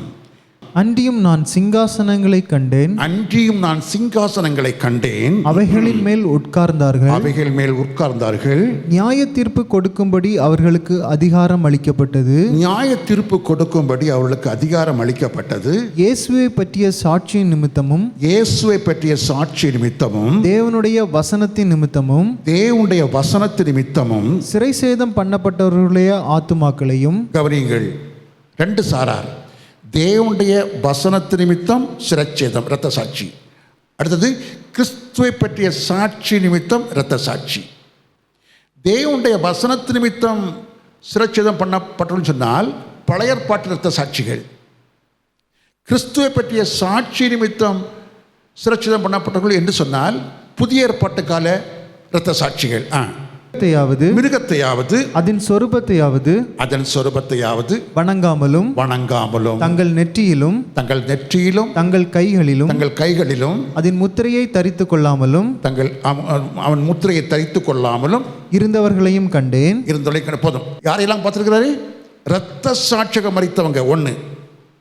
அடுத்து அந்திக்கிறிஸ்து ஆட்சி காலத்தில் அவனுடைய சொரூபத்தை வணங்காமலும் முத்திரையை தரிக்காமல் இருந்தவர்களையும் கண்ட 2 சாரார், 2 கேட்டகரிஸ். 1 இரத்த சாட்சிகள். அடுத்து அந்திக்கிறிஸ்து ஆட்சி காலத்தில் பூமியில் உயிரோடு இருந்து அவனுடைய சொரூபத்தை வணங்காமலும் அவனுடைய முத்திரை தரிக்காமலும் அவனை ஜெயம் கொண்டவர்கள். இந்த 2 சாரையும் கண்டேன். அவர்கள் உயிர்த்து கிறிஸ்துவுடனே கூட 1000 வருஷம் அரசாண்டார்கள். 1000 வருஷம் அரசாண்டார்கள். கிறிஸ்துவுடனே கூட 1000 வருஷம் அரசாண்டார்கள். ஆகவே 1000 வருஷ அரசாட்சிக்கு தகுதி உள்ளவர்கள் யார்? இந்த வசனத்தின்படி 1000 வருஷம் அரசாட்சிக்கு தகுதிப்பட்டவர்கள் இரத்த சாட்சியாக மரித்து முதலாம் உயிர்த்தெழுதலிலே பங்கு பெறுகிறவர்களும் அந்திக்கிறிஸ்துடைய ஆட்சி காலத்தில் அவனுடைய முத்திரையை தரிக்காமல் இருப்பவர்கள் தான். ஆகவே தான் கிறிஸ்துவுக்குள் மரித்தவர்கள் பாக்கியவான்கள் என்று சொல்லப்பட்டிருக்கிறது. அன்பான தேவனுடைய பிள்ளைகளே, ஒரு உண்மையான கிறிஸ்தவன் அவன் இரத்த சாட்சியாக மரிப்பதற்கு பயப்படவே மாட்டான். அடுத்து அந்திக்கிறிஸ்து ஆட்சி காலத்தில் அவனுடைய முத்திரை தரிக்காமல் ஜெயம் கொள்ள வேண்டும் என்கிற அந்த காரியத்தில் வைராக்கியமாக உறுதியாக இருப்பான். அவன் தான் உண்மையான தெரிந்து கொள்ளப்பட்டவங்க. அவங்க உண்மையான தெரிந்து கொள்ளப்பட்டவர்கள் அவர்கள் தான். அந்திக்கிறிஸ்து ஆட்சி காலத்தில் நாங்கள் தைரியமாக இருப்போம், அவனை மேற்கொள்ளுவோம் என்று சொல்கிறவங்க அவர்களுக்குத்தான் 1000 வருஷ அரசாட்சி. அடுத்த வசனத்தை பாருங்க, 5ஆம் வசனத்தை வாசிங்க. மரணமடைந்த மற்றவர்கள் அந்த 1000 வருஷம் முடியும் அளவும், அந்த 1000 வருஷம் முடிகிறது வரைக்கும் உயிரடையவில்லை. இதுவே முதலாம் உயிர்த்தெழுதல். என்ற கவனித்துக் கொள்ளுங்கள். மரணமடைந்த மற்றவர்கள் நான் யார்? மரணமடைந்த மற்றவர்கள் என்பவர்கள் 2 கேட்டகரி. 1 சாதாரணமாக மரித்த பரிசுத்தவான்கள், பிளஸ் அதோடு கூட ஆண்டவருடைய ரட்சிப்பின் சுவிசேஷத்தை ஏற்றுக்கொள்ளாமல் பாவ மன்னிப்பு பெறாமல் பாவிகளாகவே மரித்தவர்கள் மற்றவர்கள் அந்த 1000 வருஷம் முடிகிறது வரைக்கும் உயிரடையவில்லை. இதுவே முதலாம் உயிர்த்தெழுதல். எது? தேவ வசனத்தின் நிமித்தமும் இரத்த சாட்சியாக மரித்தவர்கள் உயிரோடு எழும்புகின்ற அந்த உயிர்த்தெழுதல். இதுதான் முதலாம் உயிர்த்தெழுதல். ஆகவே முதலாம் உயிர்த்தெழுதல் என்பது இரத்த சாட்சிகள் உயிரோடு எழும்புவதுதான் முதலாம் உயிர்த்தெழுதல். அந்த கவனித்துக் கொள்ளுங்கள். இந்த முதலாம் உயிர்த்தெழுதல் எப்பொழுது நடைபெறும்? கிறிஸ்துவுடைய மகிமையின் வரையில் நடைபெறும். என்ற கவனித்துக் கொள்ளுங்கள். முதலாம் உயிர்த்தெழுதல் எப்பொழுது நடைபெறும்? கிறிஸ்துவுடைய வருகையின் பொழுது. அது எப்படி தெரியும்? இடங்கள் பார்க்கலாம். 1 தெசலோனிக்கேயர் 4ஆம் அதிகாரம் 16ஆம் வசனம். ஏனெனில் கர்த்தர் தாமே ஆரவாரத்தோடும் பிரதான தூதனுடைய சத்தத்தோடும் தேவ எக்காலத்தோடும் வானத்திலிருந்து இறங்கி வருவார். மகிமையின் வருகை, மணவாளனாக வருகின்ற மகிமையின் வருகை இறங்கி வருவார். அப்பொழுது கிறிஸ்துவுக்குள் மரித்தவர்கள் முதலாவது எழுந்திருப்பார்கள். அப்பொழுது கிறிஸ்துவுக்குள் மரித்தவர்கள் முதலாவது எழுந்திருப்பார்கள். கிறிஸ்துவுக்குள் மரித்தவர்கள் முதலாவது முதலாம் உயிர்த்தெழுதல். அந்த முதலாம் உயிர்த்தெழுதலே எழுந்திருப்பவர்கள் யார்? கிறிஸ்துவுக்குள் மரித்தவர்கள். அந்த கிறிஸ்துவுக்குள் மரித்தவர்கள் முதலாவது எழுந்திருப்பவர்கள் யார் என்று வெளிப்படுத்த சொல்கிறது? இரத்த சாட்சியாக மரித்தவர்கள். விளக்கம் கொடுக்கிறது. வெளிப்படுத்த விஷயம் 20ஆம் அதிகாரம் 4ஆம் வசனம் விளக்கம் தருகிறது. இதற்கு இந்த 1 தெசலோனிக்கேயர் 4:16 விளக்கம் கொடுக்கிறது. கிறிஸ்துவுக்குள் மரித்தவர்கள் யார் என்பது விளக்கம் இங்கே இருக்கிறது. இரத்த சாட்சியாக மரிக்கிறவர்கள், அவர்கள் எழும்புகிற உயிர்த்தெழுகிற அந்த காரியம்தான் முதலாம் உயிர்த்தெழுதல். ஆகவே முதலாம் உயிர்த்தெழுதல் என்பது கிறிஸ்துவுடைய மகிமையின் வருகையின் பொழுது நடைபெறுகிற உயிர்த்தெழுதல். முதலாம் உயிர்த்தெழுதல் என்பது கிறிஸ்துவனுடைய மகிமையின் வருகை. அது என்ன வருகை? மணவாளனாக மணவாட்டியை எடுத்துக்கொண்டு போக வருகிற வருகை. அந்த வருகையின் பொழுதுதான் முதலாம் உயிர்த்தெழுதல் நடைபெறும். அப்பொழுது உயிரோடு எழும்புகிறவர்கள் யார்? கிறிஸ்துவுக்குள் மரித்தவர்கள். அவர்கள் யார் என்று வெளிப்படுத்த சொல்லுகிறது? இரத்த சாட்சிகளாக மரித்தவர்கள். ஆகவே கிறிஸ்துவுடைய மகிமையின் வருகையின் பொழுது எழுந்திருப்பவர்கள் இரத்த சாட்சிகள். ஆகவே இரத்த சாட்சிகள் தான் கிறிஸ்துவனுடைய அந்த மணவாளனாக வருகின்ற அந்த மகிமையின் வருகையிலே எழுந்திருப்பார்கள். அவரோடு கூட இன்னொரு சாரார் அந்த வருகையிலே அந்த எடுத்துக்கொள்ளுதலே பங்கு பெறுவார்கள். அவர்கள் யார்? முத்திரை தரிக்காதவர்கள். பின்பு உயிரோடு இருக்கும் நாம் என்று சொல்லுகிறார் பவுல். சொல்லுகிறார் 1 தெசலோனிக்கேயர் 4ஆம் அதிகாரம் 17ஆம் வசனம். பின்பு உயிரோடு இருக்கும் நாம். முன்பு யார்? முன்பு முதலாம் உயிர்த்தெழுதலிலே பங்கு பெற்ற இரத்த சாட்சிகள். முதலாவதாக இரத்த சாட்சிகள் எழும்பி கிறிஸ்து வருகையிலே முன்னணியில் நிற்கிறார்கள். First line, front line. பின்பு உயிரோடு இருக்கும் நாம் என்று சொல்லுகிறார். நாம்னா யாரு? பவுலப்போஸ்தலன் மரித்து 1ஆம் நூற்றாண்டிலே மரித்து விட்டார். பவுலப்போஸ்தலன் 1ஆம் நூற்றாண்டிலே மரித்து விட்டார். நாம் என்று யாரை சொல்லுகிறார்? பரிசுத்த ஆவியினுடைய தூண்டுதலினாலே அந்தி கிறிஸ்துவனுடைய ஆட்சி காலத்திலே அவனை ஜெயம் கொண்டவர்கள், இரத்த சாட்சியாக மரித்தவர்கள் போக ஜெயம் கொண்டு உயிரோடு இருப்பவர்கள். பின்பு உயிரோடு இருக்கும் நாம். அவங்க எப்படி உயிரோடு இருக்கிறார்கள்? முத்திரையை தரிக்காமல். என்ன முத்திரை? அந்தி கிறிஸ்துவ முத்திரை. பின்பு அந்தி கிறிஸ்துவ முத்திரையை தரிக்காமல் உயிரோடு இருக்கும் நாமும் கர்த்தருக்கு எதிர்கொண்டு போக மேகங்கள் மேல் அவர்களுடைய ஆகாயத்தில் எடுத்துக்கொள்ளப்பட்டு இவ்விதமாய் எப்பொழுதும் கர்த்தருடனே கூட இருப்போம் என்று சொல்லப்பட்டிருக்கிறது. அன்பான தேவனுடைய பிள்ளைகளே, ஆகவே நித்திய சுவிசேஷம் எதற்கு கொடுக்கப்படுகிறது? அந்த மகிமையின் வருகையிலே பங்கு பெற நம்மை தகுதிப்படுத்துவதற்கு. அந்த மகிமையின் வருகையை தொடர்ந்து நடைபெறுகின்ற 1000 வருஷ அரசாட்சியை பங்கு பெற நம்மை தகுதிப்படுத்துவதற்கு. அந்த நித்திய சுவிசேஷனுடைய அந்த மதிப்பும் மரியாதையும் மகிமையும் இங்கே தான் வெளிப்படுகிறது. நித்திய சுவிசேஷத்தை கை கொண்டு அந்தி கிறிஸ்துவின் முத்திரையை தரிக்காமல் அவனை ஜெயங்கொண்டவர்கள் தான் கிறிஸ்துடைய மகிமை கிறிஸ்து மணவாளனாக வருகிற அவருடைய மகிமையின் வருகையிலே பங்கு பெற்று மனவிருந்திலும் பங்கு பெற்று மனவிருந்து முடிந்து மறுபடியும் பூமிக்கு 1000 வருஷ அரசாட்சி பண்ணுவதற்கும் வருகிறவர்கள் இந்த 2 சாராரும் தான். ஆகவே அந்த நித்திய சுவிசேஷம் அதை கை கொள்ளுகிறவர்களுக்கு 3 அதிகப்படியான ஆசீர்வாதத்தை கொடுக்கிறது. அதிகப்படியான எக்ஸ்ட்ரா ப்ரிவிலேஜஸ். அது என்ன அதிகப்படியான ஆசீர்வாதம், அதிகப்படியான வாய்ப்பு? இந்த கிருபை என்ன? கர்த்தருடைய மகிமையின் வருகையிலே பங்கு பெறுவது 1, அவருடைய மனவிருந்திலே பங்கு பெறுவது 2, மனவிருந்து முடிந்து 1000 வருஷ அரசாட்சியிலே பங்கு பெறுவது 3. இந்த 3 அதிகப்படியான ஆசீர்வாதமும் கிருபையும் இந்த நித்திய சுவிசேஷத்தை கைக்குள்ள கொடுக்கப்படுகிறது. இதை விட்டுக்கிட்டு நாங்கள் ரகசியமாக போயிடுவோன்னு சொல்றது எவ்வளோ ஒரு அசிங்கமான காரியம் பாருங்கள். கர்த்தர் நம்மை சத்தியத்தை கைக்கொள்ளும்படி அழைக்கிறார். வஞ்சிக்கிற போதனைகளாலே நாம் வஞ்சிக்கப்படக்கூடாது என்று எச்சரிக்கிறார்.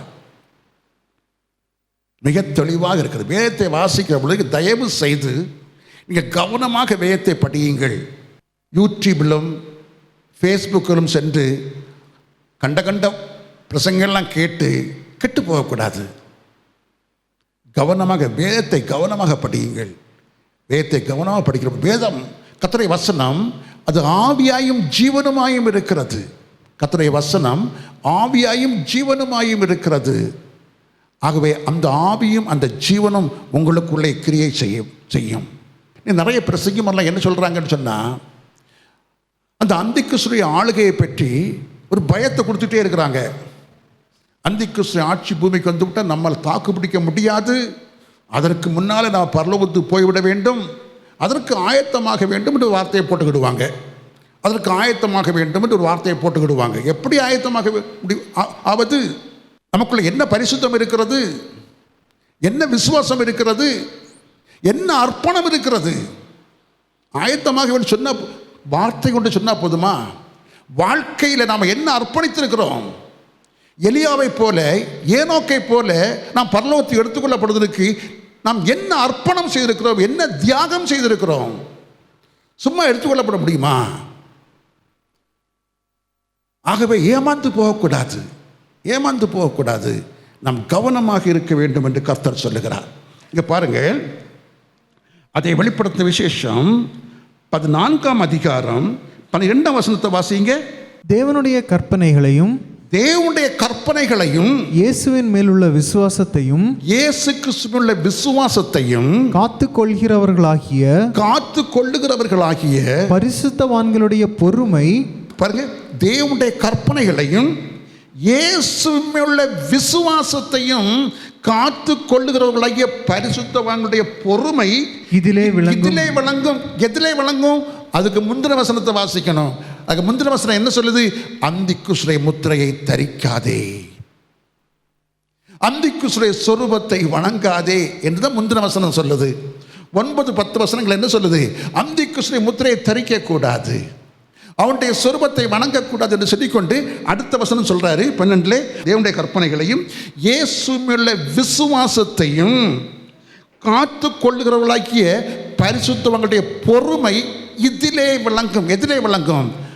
அந்த நித்திய சுவிசேஷத்தை கை கொள்ளுவதிலே விளங்கும். அந்த நித்திய சுவிசேஷம் என்ன சொல்லுகிறது? முத்திரையை தரிக்கக்கூடாது, அந்திக்கிறிஸ்துவின் முத்திரையை தரிக்கக்கூடாது, அவனுடைய சொரூபத்தை வணங்கக்கூடாதுன்னு தான் சொல்லுகிறது. இதை விட்டுக்கிட்டு போர் செய்யாம ஜெயம் எடுக்க முடியுமா? போர் செய்யாம ஜெயம் எடுக்க முடியுமா? அந்திக்கிறிஸ்துவோடு என்கவுண்டர் பண்ணாம, அந்திக்கிறிஸ்துவை ஃபேஸ் பண்ணி அவனை என்கவுண்டர் பண்ணாம ஜெயம் எடுக்க முடியுமா? இங்க என்ன சொல்லுகிறது? தேவனுடைய கற்பனைகளையும் இயேசுவுள்ள விசுவாசத்தையும் காத்து கொள்ளுகிறவர்கள் இந்த அந்திக்கிறிஸ்துவை ஃபேஸ் பண்ண வேண்டியதுதான். அந்திக்கிறிஸ்துவை ஃபேஸ் பண்ணணும். அதுதான் கர்த்தர் எதிர்பார்க்கிறாரு. தேவனுடைய கற்பனைகளையும் இயேசுவுள்ள விசுவாசத்தையும் காத்து கொள்ளுவர்களாகிய பரிசுத்தவங்களுடைய பொறுமை. என்ன பொறுமை? அந்திக்கிறிஸ்து ஆட்சி காலத்திலே, அவனுடைய உபத்திரவ காலத்திலே நாம் பொறுமையோடு இருக்க வேண்டும், நாம் விசுவாசத்தோடு இருக்க வேண்டும், நாம் வைராக்கியத்தோடு இருக்க வேண்டும். ஜீவன் போனாலும் பரவாயில்லை, அவன் என்னை கொன்று போட்டாலும் பரவாயில்லை. இயேசு என்ன சொன்னார்? சரீரத்தை கொல்லுகிறவர்களுக்கு பயப்படாமல் சரீரத்தையும் ஆத்மாவையும் நரகத்தில் தள்ள வல்லவருக்கே பயப்படுங்கள். அந்த வசனங்கள்லாம் இங்கே லிங்க் ஆகுது. ஆகவே அன்பான தேவனுடைய பிள்ளைகளே, கர்த்தருடைய வருகையிலே பங்கு பெறுவது அது நினைக்கிறது மாதிரி லேசான காரியம் அல்ல. ஆனால் நீங்கள் கிறிஸ்துவுக்குள் இருந்தால், நீங்கள் கர்த்தருக்கு உங்களை முழுமையாக அர்ப்பணித்தால், கர்த்தரில் உள்ள விசுவாசத்தையும் பொறுமையாக நிரூபித்து காண்பிக்கிறேன். அந்திக்கிறிஸ்துவின் ஆட்சி காலத்திலே நான் உயிரோடு இருந்து அவனை ஜெயமெடுப்பேன் என்கிற அந்த அர்ப்பணம், அந்த விசுவாசம் உங்களுக்குள்ளே இருந்தால் அவனை மேற்கொள்வது சுலபமான காரியம். அவனை மேற்கொள்ளுவது சுலபமான காரியம். அல்லாதவர்களுக்கு அது கஷ்டமான காரியம். நேபுகாத்நேச்சாருடைய தீச்சோலையை ஜெயம் கொள்ளுவது ஷாத்ராக் மேஷாக் ஆபேத்நேகோவுக்கு லேசான காரியம். காரணம் என்ன? அவர்களுடைய அர்ப்பணம். கர்த்தருடைய கற்பனையிலும் கர்த்தரில் உள்ள விசுவாசத்திலும் கர்த்தரை குறித்த அந்த பொறுமையை காத்து கொள்ளுகிற அந்த விசுவாசம், அந்த வைராக்கியம் அந்த 3 பேருக்கு இருந்த காரணத்தினாலே அவர்கள் அக்கினி சூளையை மேற்கொண்டார்கள். அதுபோல அந்திக்கிறிஸ்துடைய காலத்தினுடைய அந்த சூளையை, அந்த பட்டினி சூளையை, அந்த கஷ்டமான சூளையை நம்மால் எளிதாக மேற்கொள்ள முடியும். அப்படிப்பட்ட விசுவாசத்தை நாம் நமக்குள்ளே இப்பொழுதே தயார்படுத்தி கொள்ள வேண்டும், ஆயத்தப்படுத்தி கொள்ள வேண்டும் என்று வேதம் சொல்கிறது. அது முடியுமா? நிச்சயமாக முடியும். அதற்காகத்தான் நம்முடைய நெற்றியிலே பிதாவின் நாமம் தரிப்பேன் என்று ஆண்டவர் சொல்கிறார். ஆகவே தேவனுடைய முத்திரையை, பிதாவுடைய முத்திரையை நம்முடைய நெற்றியிலே நாம் தரித்து கொண்டால் 2 பாக்கியம். ஒன்று, அந்திக்கிறிஸ்துவை மேற்கொள்ள முடியும். இன்னொன்று, 7ஆம் முத்திரையின் காலத்தில் நடைபெறுகிற அந்த உபத்திரவம் நம்மை தாக்காது. இதுதான் பாயிண்ட்டுக்கு வர்றேன். 7ஆம் முத்திரையின் காலத்தில் பயங்கரமான சம்பவங்கள் நடைபெறும். அந்த சம்பவங்கள் தேவனுடைய முத்திரையை தங்களுடைய நெற்றியிலே கொண்டவர்களுக்கு அந்த பாதிப்புகள், இயற்கையின் சீற்றங்கள் எந்த பாதிப்பையும் ஏற்படுத்தாது. இன்றைக்கு நான் 4 சம்பவங்களை சொல்லி முடிக்க விரும்புகிறேன். 4 சம்பவங்கள். அது என்னவென்று சொன்னால் எடுத்து வைத்துக் கொள்ளுங்கள். வெளிப்படுத்தும் விசேஷம் 8ஆம் அதிகாரம் 1ஆம் வசனம். அவர் 7ஆம் முத்திரையை உடைத்தபோது பரலோகத்தில் ஏறக்குறைய அரை மணி நேரம் அமைதல் உண்டாயிற்று. பின்பு தேவனுக்கு முன்பாக இருக்கிற 7 தூதர்களை கண்டேன். 7ஆம் முத்திரையின் பொழுது 7 தூதர்கள் எக்காலம் ஊத ஆயத்தமாகிறார்கள். வேறொரு தூதன் வந்து தூபம் காட்டும் பொற்கலசத்தை பிடித்து கொண்டு பலிபீடத்தின் படியில் நின்றான். சிங்காசனத்துக்கு முன்பாக இருந்த பொற்பீடத்தின் மேல் சகல பரிசுத்தவான்களுடைய ஜபங்களோடு செலுத்தும்படி மிகுந்த தூப வர்க்கம் அவனுக்கு கொடுக்கப்பட்டது. அப்படியே பரிசுத்தவான்களுடைய ஜபங்களோடும் செலுத்தப்பட்ட தூப வர்க்கத்தின் புகையானது தூதனுடைய கையிலிருந்து தேவனுக்கு முன்பாக எழும்பிற்று. அதாவது என்னவென்று சொன்னால், பலிபீடத்தில் தூப வர்க்கம் எழும்புது. அது என்ன தூப வர்க்கம்? பூமியிலுள்ள பரிசுத்தவான்களுடைய ஜபம் அங்கே சென்றிருக்கிறது. பூமியிலுள்ள பரிசுத்தவான்கள் எந்த பரிசுத்தவான்கள்? அந்திக்கிறிஸ்துவின் ஆட்சி காலத்தில் கொடுமைப்பட்ட பரிசுத்தவான்கள். அந்திக்கிறிஸ்து ஆட்சி காலத்துக்கு முன்னால இரத்த சாட்சியாக அநேக பரிசுத்தவான்கள் மரித்திருக்கிறார்கள். தீர்க்க தரிசிகள் மரித்திருக்கிறார்கள். அப்போஸ்தலர்கள் மரித்திருக்கிறார்கள். அவர்கள் எல்லா பேரும் இம்சிக்கப்பட்டு, உபத்திரவப்படுத்தப்பட்டு, கொலை செய்யப்பட்டிருக்கிறார்கள். அவர்களுடைய ஜபங்கள் எல்லாம் மேலே போகுது. அதை கவனித்துக் கொள்ளுங்கள். ஆகவே பரிசுத்தவான்களுடைய ஜபங்கள், அவர்கள் ஆண்டு நோக்கி கூப்பிட்ட அந்த கதறல்கள் இப்பொழுது தேவனுக்கு முன்பாக அந்த தேவனுடைய சிங்காசனத்திலே பக்கத்தில் இருக்கிற அந்த பலிபீடத்திலே தூப வர்க்கங்களாக போய் சேர்ந்திருக்கிறது. அப்படியே பரிசுத்தவான்களுடைய ஜபங்களோடும் செலுத்தப்பட்ட தூப வர்க்கத்தின் புகையானது தூதனுடைய கையிலிருந்து தேவனுக்கு முன்பாக எழும்பிற்று. தூதனுடைய கையில் என்ன இருக்குது? பூமியில் உள்ள பரிசுத்தவான்களுடைய ஜபம், கண்ணீரின் ஜபம், அந்த கதறுதல். ஆண்டவரே, எங்களுடைய இரத்தத்துக்காக எப்பொழுது பழி வாங்குவீர்? இந்த பூமியில இயேசு கிறிஸ்து நாமத்து நிமித்தமும் தேவனுடைய வசனத்து நிமித்தமும் அநேக பரிசுத்தவான்கள் பாடுபட்டிருக்கிறார்கள். சரித்திரம் சொல்லுகிறது. சரித்திரத்தை புரட்டி பார்த்தால் தெரியும், இன்னமும் பாடுபட போகிறார்கள் அந்திக்கிறிஸ்து ஆட்சி காலத்திலே. ஆகவே அப்படி மொத்த இரத்த சாட்சிகள், அந்திக்கிறிஸ்துடைய கடைசி அந்திக்கிறிஸ்து காலத்துக்கு முன்னால இரத்த சாட்சியாக மரித்தவர்களும், கடைசி அந்திக்கிறிஸ்துடைய காலத்தில் இரத்த சாட்சியாக மரித்தவர்களும், அவர்களுடைய ஜபங்கள் எல்லாம் இப்பொழுது சிங்காசனத்துக்கு முன்பாக ஜப தூப வர்க்கமாக எழும்புகிறது. பின்பு அந்த தூதன் என்ன பண்ணான்? பின்பு அந்த தூதன் தூப கலசத்தை எடுத்து அதை பலிபீடத்தின் நெருப்பினால் நிரப்பி பூமியிலே கொட்டினான். தூப கலசத்தில் என்ன இருக்குது? பரிசுத்தவான்களுடைய ஜெபங்கள் இருக்குது. அந்த பரிசுத்தவான்களுடைய ஜெபம் இருக்குது அந்த தூப கலசத்தில். அந்த தூப கலசத்தில் அதோடு கூட பலிபீடத்துடைய நெருப்பை எடுத்து இந்த தூப கலசத்தில் வைக்கிறான். பலிபீடத்து நெருப்பு அது என்ன? தேவன் பட்சிக்கிற அக்னி என்று வேதம் சொல்லுகிறது. இப்பொழுது அவர் நியாயத்தீர்ப்பு செய்யவிருக்கிறார். அவர் பட்சிக்கிற அக்னி நெருப்பு. அந்த நெருப்பை எடுத்து இந்த தூப கலசத்தில் வைக்கிறான். அதை எடுத்து தூப கலசத்தை எடுத்து அதை பலிபீடத்து நெருப்பினாலே நிரப்பி அதை என்ன செய்கிறான்? பூமியிலே கொட்டுகிறான். அது என்ன? கர்த்தருடைய நியாய தீர்ப்பை பூமிக்கு அனுப்புகிறான். கர்த்தர் நியாய தீர்ப்பு செய்கிற காலம் எந்த காலம்? 7ஆம் முத்திரையின் காலம். 7ஆம் முத்திரையின் காலம் என்பது கர்த்தர் பூமிக்கு நியாய தீர்ப்பு செய்கிற காலம். அது தேவனாலே கொண்டு வரப்படுகிற உபத்திரவத்தின் காலம். 5ஆம் முத்திரையின் காலம் என்பது அந்திக்கிறிஸ்துடைய உபத்திரவம். அந்திக்கிறிஸ்து இந்த பூமியிலே பயங்கர உபத்திரவங்களை கொண்டு வருவான். அதற்கு முன்னாலே 1ஆம் நூற்றாண்டு முதல் கடைசி நூற்றாண்டு வரைக்கும் அந்திக்கிறிஸ்துடைய ஆவியின் மூலமாக தேவனுடைய பிள்ளைகள் அநேகம் பேர் வேதனைக்கும் பாடுகளுக்கும் உட்பட்டிருக்கிறார்கள். அநேக லட்சங்கள் கோடிகள் இரத்த சாட்சியாக மரித்திருக்கிறார்கள். ஒருவரும் எண்ணக்கூடாத திரளான கூட்டம் என்று வெளிப்படுத்த விசேஷம் 7ஆம் அதிகாரம் 9ஆம் வசனத்திலே பார்க்கிறோம். மிகுந்த உபத்திரவத்துக்குள்ளானவர்கள், ஒருவரும் எண்ணக்கூடாத திரள் கூட்டம். அவ்வளவு கூட்டமான மக்கள் அந்திக்கிறிஸ்துவின் ஆவியினாலே கஷ்டப்பட்டிருக்கிறார்கள். அந்திக்கிறிஸ்துவின் ஆவி உடைய மனுஷர்கள் மூலமாக ஹிட்லர் உள்பட அநேகம் பேரால் கஷ்டப்பட்டிருக்கிறார்கள். அன்பான தேவனுடைய பிள்ளைகளே, ஆகவே இப்படி அநேக ஆட்சிக்காரர்கள் தேவனுடைய பிள்ளைகளை இம்சைப்படுத்தி இருக்கிறார்கள். இன்னும் கடைசி காலத்தில் அந்த அந்திக்கிறிஸ்து மூலமாகவும் இம்சைப்படுத்தப்படுவார்கள். இவர்களுடைய ஜெபங்கள் எல்லாம் தேவனுடைய சமூகத்திலே போய் எட்டி இப்பொழுது அங்கிருந்து தேவனுடைய சமூகத்திலிருந்து நியாயத்தீர்ப்பு வருகிறது.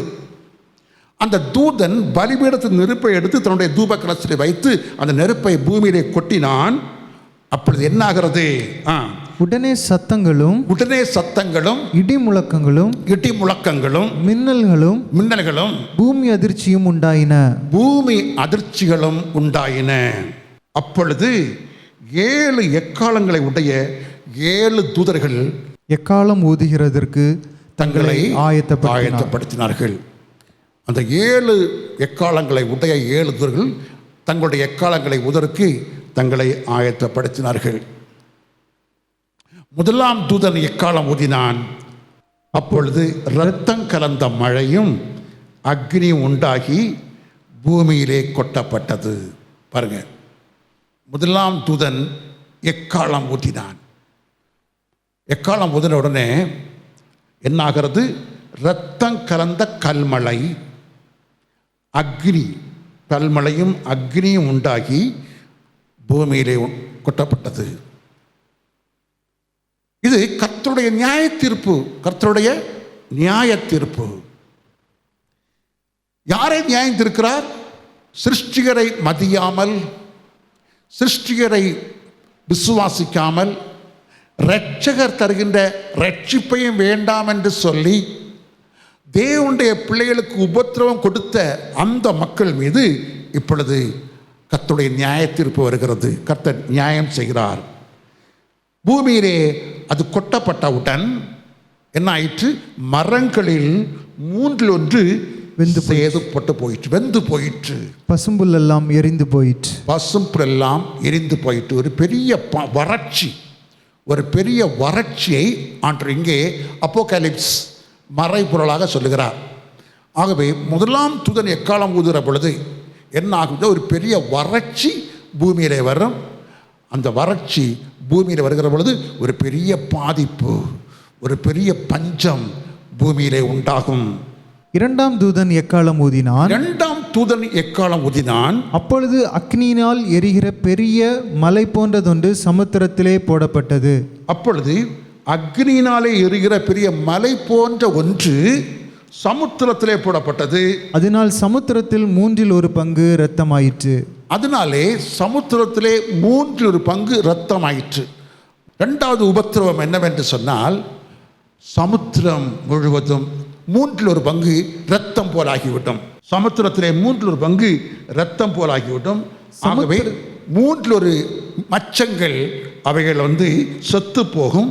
மாத்திரமல்ல, சமுத்திரத்தில் உள்ள சமுத்திரத்தில் பயணம் பண்ணி கொண்டிருக்கிற கப்பல்களில் மூன்றில் ஒரு பங்கு அந்த கப்பல்கள் சேதமடையும். மொத்த சமுத்திரத்தில் மூன்றில் ஒரு பங்கு சேதமடையும். இயற்கையின் சீற்றம். இதெல்லாம் ஏன் செய்கிறார்? கர்த்தர் அனுப்பு பூமியை நியாயம் தீர்க்க போகிறார். இன்றைக்கு நாம் கொரோனா என்று பயப்பட்டு கொண்டிருக்கிறோம். இந்த கொரோனா தேவனுக்கு பயந்து தேவனுடைய கட்டளையிட்டு நடக்கிற பிள்ளைகளுக்கு பாதிப்பு வராது. உண்மையாக உள்ள ரீதியாக உள்ளத்திலே ஆத்மத்திலே ஆவிபூர்வமாக ஆத்மபூர்வமாக உண்மையாகவே தேவனுடைய பிள்ளைகளாக இருப்பவர்களுக்கு இந்த கொரோனா ஒரு பாதிப்பை கொண்டு வராது என்ற கர்த்தர் நெற்றியிலே முத்திரையிட்டு பாதுகாப்பார். அதே போலத்தான் இந்த 7ஆம் முத்திரையின் பொழுது அந்த 7 தூதர்கள் எக்காலம் ஊதுகிற பொழுது நடக்கிற இயற்கையின் சீற்றங்கள் மூலமாக தேவனுடைய பிள்ளைகளுக்கு பாதுகாப்பு உண்டு. உபத்திரம் வராது. உபத்திரத்திலே பாதுகாப்பு உண்டு. கர்த்தரிடம் வா. யாராக இருந்தாலும் சரி, திருச்சபைக்கு உள்ளே இருந்தாலும் சரி, திருச்சபைக்கு வெளியே இருந்தாலும் சரி, கர்த்தருக்கு பயந்து வானத்தையும் பூமியையும் படைத்த அந்த சர்வ வல்லமுள்ள தேவன், அந்த பரம ஈஸ்வரன், அவருக்கு பயந்து நட. அவரை பார்த்து கூப்பிடு. பாவங்களை மன்னிப்பு அறிக்கையிடு. கர்த்தருடைய பாதுகாப்பு யாராக இருந்தாலும் அவர்களுக்கு உண்டு என்று வேதம் சொல்லுகிறது. எப்படி சொல்லுகிறது? கடைசி நிமிஷத்தில் கூட கர்த்தருடைய நாமத்தை தொழுது கொள்கிறவன் அவன் ரட்சிக்கப்படுவான் என்று சொல்லப்பட்டிருக்கிறது. அன்பான தேவனுடைய பிள்ளைகளே, ஆகவே 2ஆம் தூதனை காலம் உதுகிற பொழுது சமுத்திரத்திலே ஒரு பெரிய பாதிப்பு ஏற்படும். சமுத்திரத்திலே 3 ஒரு பங்கு இரத்தம் போலாகிவிடும். 3 ஒரு பங்கு மச்சங்கள் மீன்கள் எல்லாம் செத்து போய்விடும். 3 ஒரு பங்கு கப்பல்கள் சேதப்பட்டுவிடும். 2ஆம் தூதனை காலம் ஊதுகிற பொழுது அடுத்து 3ஆம் தூதனை காலம் ஊதுவது நடக்கும் பாருங்கள். 3ஆம் தூதன் எக்காலம் ஊதினான். 3ஆம் தூதன் எக்காலம் ஊதினான். அப்பொழுது ஒரு பெரிய நட்சத்திரம் தீவட்டி போல எரிந்து தீவட்டியை போல எரிந்து வானத்திலிருந்து விழுந்தது. அது ஆறுகளில் 3 ஒரு பங்கின் மேலும் நீரூற்றுகளின் மேலும் விழுந்தது. அந்த நட்சத்திரத்திற்கு 8 என்று பெயர். அதனால் தண்ணீர்களில் 3 ஒரு பங்கு எட்டியை போல் கசப்பாயிற்று. தண்ணீர்களில் 3 ஒரு பங்கு எட்டியை போல கசப்பு விஷமாயிற்று. இப்படி கசப்பான தண்ணீரினால், இந்த கசப்பான தண்ணீரினாலே மனுஷரில் அநேகர் செத்தார்கள். இதெல்லாம் பயப்படுத்த சொல்ற விஷயங்கள் அல்ல. வெளிப்படுத்த விசேஷத்தில் சொல்லியிருக்கிற காரியங்கள், நடக்க போகிற காரியங்கள், அதை நாம் சொல்லித்தாக ஆகணும். தேவனுடைய மனுஷன் அதை எடுத்து வெளியே கொண்டு வர வேண்டியதுதான். அதை மறைக்க முடியாது. அது வெளிப்படுத்தப்பட வேண்டிய விஷயம். ஆகவே 3ஆம் தூதன் எக்காலம் ஊதுகிற பொழுது நடக்கிற சம்பவம் என்ன? ஒரு பெரிய நட்சத்திரம் தீவட்டியை போல எரிந்து அது பூமியிலே விழுந்தது. அது விழுந்த பொழுது ஆறுகளில் 3 ஒரு பகுதியும் நீரூற்றுகளில் 3 ஒரு பகுதியும் அது சேதமடைந்தது, கசப்பாயிற்று. அந்த கசப்பான தண்ணீரை குடித்தவர்கள் அநேகம் பேர் செத்து போனார்கள். பாதிப்புகள் பூமியில் நடக்கவிருக்கிற அடையாளங்கள் என்ன அடையாளம்? இந்த உலகத்துடைய ஆட்சிகள், அனைத்து ஆட்சிகளும், அமெரிக்காவிலிருந்து ஒரு சின்ன நாடு வரைக்கும் உள்ள அனைத்து நாடுகளிலும் உள்ள ஆட்சிகள் கவிழ்ந்து கிறிஸ்துனுடைய ஆளுகை வருவதற்கு முன்பதாகவும் கிறிஸ்துனுடைய வருகைக்கு முன்பதாகவும் நடக்கவிருக்கிற அடையாளங்கள். இந்த அடையாளங்கள் என்ன சொல்லுகிறது? இந்த உலகத்துடைய ஆட்சிக்காரர்களுடைய அரசுகள் அனைத்தும் கவிழப்போகிறது. அது கவிழ்ந்து கிறிஸ்துனுடைய ஆளுகை உலகமெங்கும் வரும் என்று வேதம் சொல்லுகிறது. அதைத்தான் சொல்லுகிறோம், எடுத்துக்கட்டி ஒன்றும் சொல்லவில்லை. கிறிஸ்துடைய ஆளுகை பூமியிலே வரும். 1000 வருஷம் அவர் இந்த பூமியை ஆட்சி செய்ய போகிறார். அந்த 1000 வருஷ அரசாட்சிக்கு முன் அந்த 1000 வருஷம் அரசாட்சிக்கு முன் கிறிஸ்து பூமியிலே வந்து தம்முடைய பிள்ளைகளை, அவருக்காக பாடுபட்டவர்களை, அவருக்காக மரித்தவர்களை, இரத்த சாட்சிகளாக மரித்தவர்களை உயிரோடு பரலோகத்துக்கு கொண்டு போகிற அந்த காரியம் நடைபெறும். அதற்கு முன் நடக்க வேண்டிய அடையாளங்கள் தான் இன்றைக்கு நான் பேசிக் கொண்டிருக்கிறேன். அடுத்து 4ஆம் தூதன் எக்காலம் வசிக்க பார்க்கலாம். 12ஆம் வசனம். 4ஆம் தூதன் எக்காளம் ஊதினான். 4ஆம் தூதன் எக்காலம் ஊதினான். அப்பொழுது சூரியனில் 1/3 சூரியனில் 1/3 சந்திரனில் 1/3 சந்திரனில் 1/3 நட்சத்திரங்களில் 1/3 நட்சத்திரங்களில் 1/3 சேதப்பட்டது. ம். அவற்றில் 1/3 இருள் அடைந்தது. அவற்றில் 1/3 இருள் அடைந்தது. பகலிலும் 1/3 பிரகாசம் இல்லாமற் போயிற்று. பகலிலும் 1/3 பிரகாசம் இல்லாமல் போயிற்று. இரவிலும் அப்படியே ஆயிற்று. இரவிலும் அப்படியே ஆயிற்று. பாருங்கள், 4ஆம் தூதன் எக்காலம் ஊதின உடனே நடக்கிற சம்பவம் என்னவென்று சொன்னால், சூரியனில் 1/3 சந்திரனில் 1/3 நட்சத்திரங்களில் 1/3 சேதப்பட்டது, சேதமடைந்தது. அப்படி சேதமடைந்த உடனே பகலில் 3/3 பிரகாசம் இல்லாமல் போயிற்று. இரவிலும் 3/3 பிரகாசம் இல்லாமல் போயிற்று. இப்படி 4 முக்கியமான இயற்கையின் சீற்றங்கள், பாதிப்புகள் வரும் என்று வெளிப்படுத்தின விசேஷத்திலே சொல்லப்பட்டிருக்கிறது. அதை இன்றைக்கு நாம் பார்த்தோம். வெளிப்படுத்தின விசேஷத்தை அநேகம் பேர் விரும்புகிறது கிடையாது. விரும்புகிறது, சிலவங்களுக்கு படித்த உடனே தலை சுத்தம், படிக்க கேட்ட உடனே தலை சுத்தம். என்னடா எங்கே பார்த்தாலும் ஒரே பிரச்சனைகளாக தான் அங்கே இருக்குது. அந்த அழிவு, இந்த அழிவு, அங்கே சத்தான், இங்கே சத்தான், இப்படி தான் பூரா சொல்லப்பட்டிருக்கிறது என்று சிலவங்க நினைப்பாங்க. அதில் ஆச்சரியம் கிடையாது. மார்ட்டின் லூத்தர் நமக்கு தெரியும். மார்ட்டின் லூத்தர், அவருக்கு கூட இந்த வெளிப்படுத்தின விசேஷம் எட்டியை போல கசக்கத்தான் செய்யும். அவர் சீர்திருத்த சபையினுடைய ஸ்தாபகர். அவரை பற்றி பார்க்லே என்கிற ஒரு வேத பண்டிதர் சொல்கிற பொழுது இவ்வாறு சொல்கிறார்: Luther would have denied the revelation a place in the New Testament at all. Luther அவரை விட்டாச்சுன்னா நியூ டெஸ்டமெண்ட்டில் அந்த புதிய ஏற்பாட்டில் வெளிப்படுத்தின விசேஷத்துக்கு ஒரு இடம் கொடுக்காமலே கொண்டு போயிருப்பார். அதாவது புதிய ஏற்பாட்டிலேருந்து அந்த வெளிப்படுத்தின விசேஷத்தை மாற்றியிருப்பார்.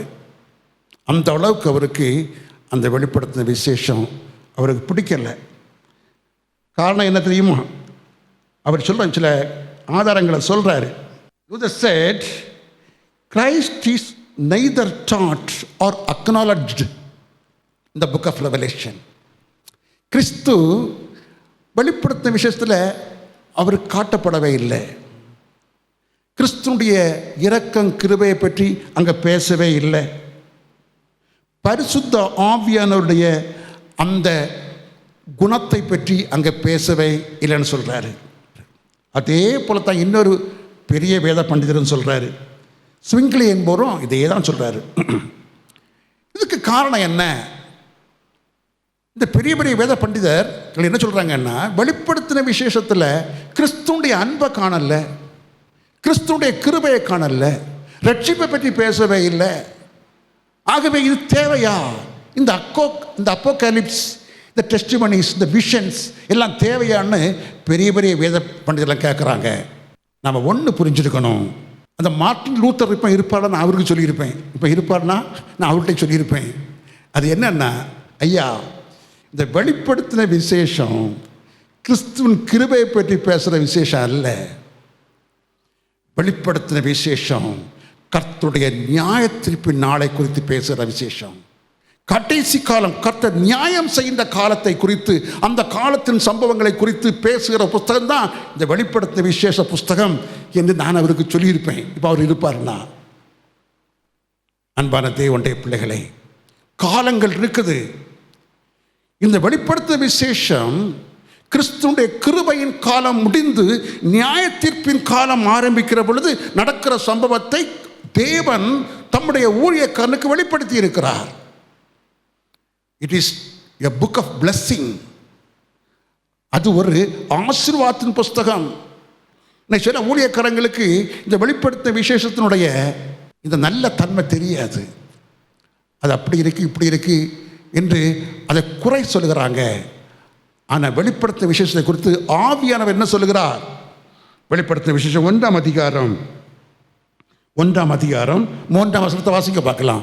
இந்த தீர்க்க தரிசன வசனங்களை வாசிக்கிறவனும் எந்த தீர்க்க தரிசனம்? வெளிப்படுத்த தீர்க்க தரிசனம். இந்த தீர்க்க தரிசன வசனங்களை வாசிக்கிறவனும் கேட்கிறவர்களும் இதில் எழுதியிருக்கிறவர்களை கை கொள்கிறவர்களும் அது என்ன? இங்க என்ன எழுதியிருக்குது? முத்திரை தரிக்க நித்திய சுவிசேஷம் எழுதியிருக்குது. இங்கே எழுதப்பட்ட விசேஷமான சுவிசேஷம் எது? நித்திய சுவிசேஷம். அதான் கடைசி கற்பனை. ஆகவே இந்த தீர்க்க தரிசன வசனங்களை வாசிக்கிறவனும் இதை கேட்கிறவர்களும் இதில் எழுதியிருக்கிறவைகளை கை கொள்ளுகிறவர்களும் பாக்கியவான்கள். காலம் சமீபமாக இருக்கிறது. காலம் சமீபமாக இருக்கிறது. என்ன காலம்? முடிவு காலம்.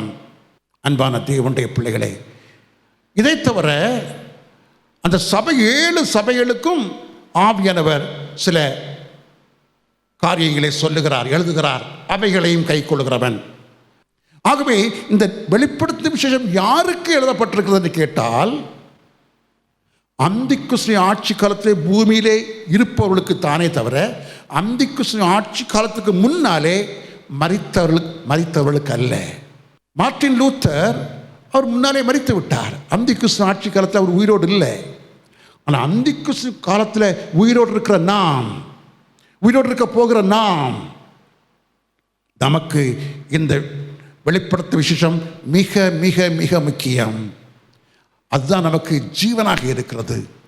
அதுதான் நமக்கு உயிர் நாடியாக இருக்கிறது. அதுதான் நமக்கு மகிமையின் கிரீடமாக இருக்கிறது. அதுதான் நம்மை இந்த உலகத்தை 1000 வருஷம் அரசாட்சி பண்ண வைக்கும். நாம் நித்திய சுவிசேஷத்தை கை கொண்டால் ரட்சிப்பின் சுவிசேஷத்தோடு கூட. அன்பான தேவனுடைய பிள்ளைகளே, ஆகவே நாம் இந்த வெளிப்படுத்த விசேஷத்தை நமக்கு சாதகமாக ஆசீர்வாதமாக நாம் ஏற்றுக்கொள்வோம். கீழ்ப்படியாதவர்களுக்கு தான் இந்த தண்டனை வரும். கர்த்தருக்கு கீழ்ப்படி, கர்த்தரை கீழ்ப்படிந்து கர்த்தருடைய ஆசீர்வாதத்தை பெற்றுக்கொள்ளுங்கள். கர்த்தருடைய கிருபையை பெற்றுக்கொள்ளுங்கள். கர்த்தருடைய கிருபையும் அவர் வாக்கு பண்ணியிருக்கிற அந்த எல்லையில்லாத ஆசீர்வாதத்தையும் பெற்றுக்கொள்ள கர்த்தர் நம்மை அழைக்கிறார்.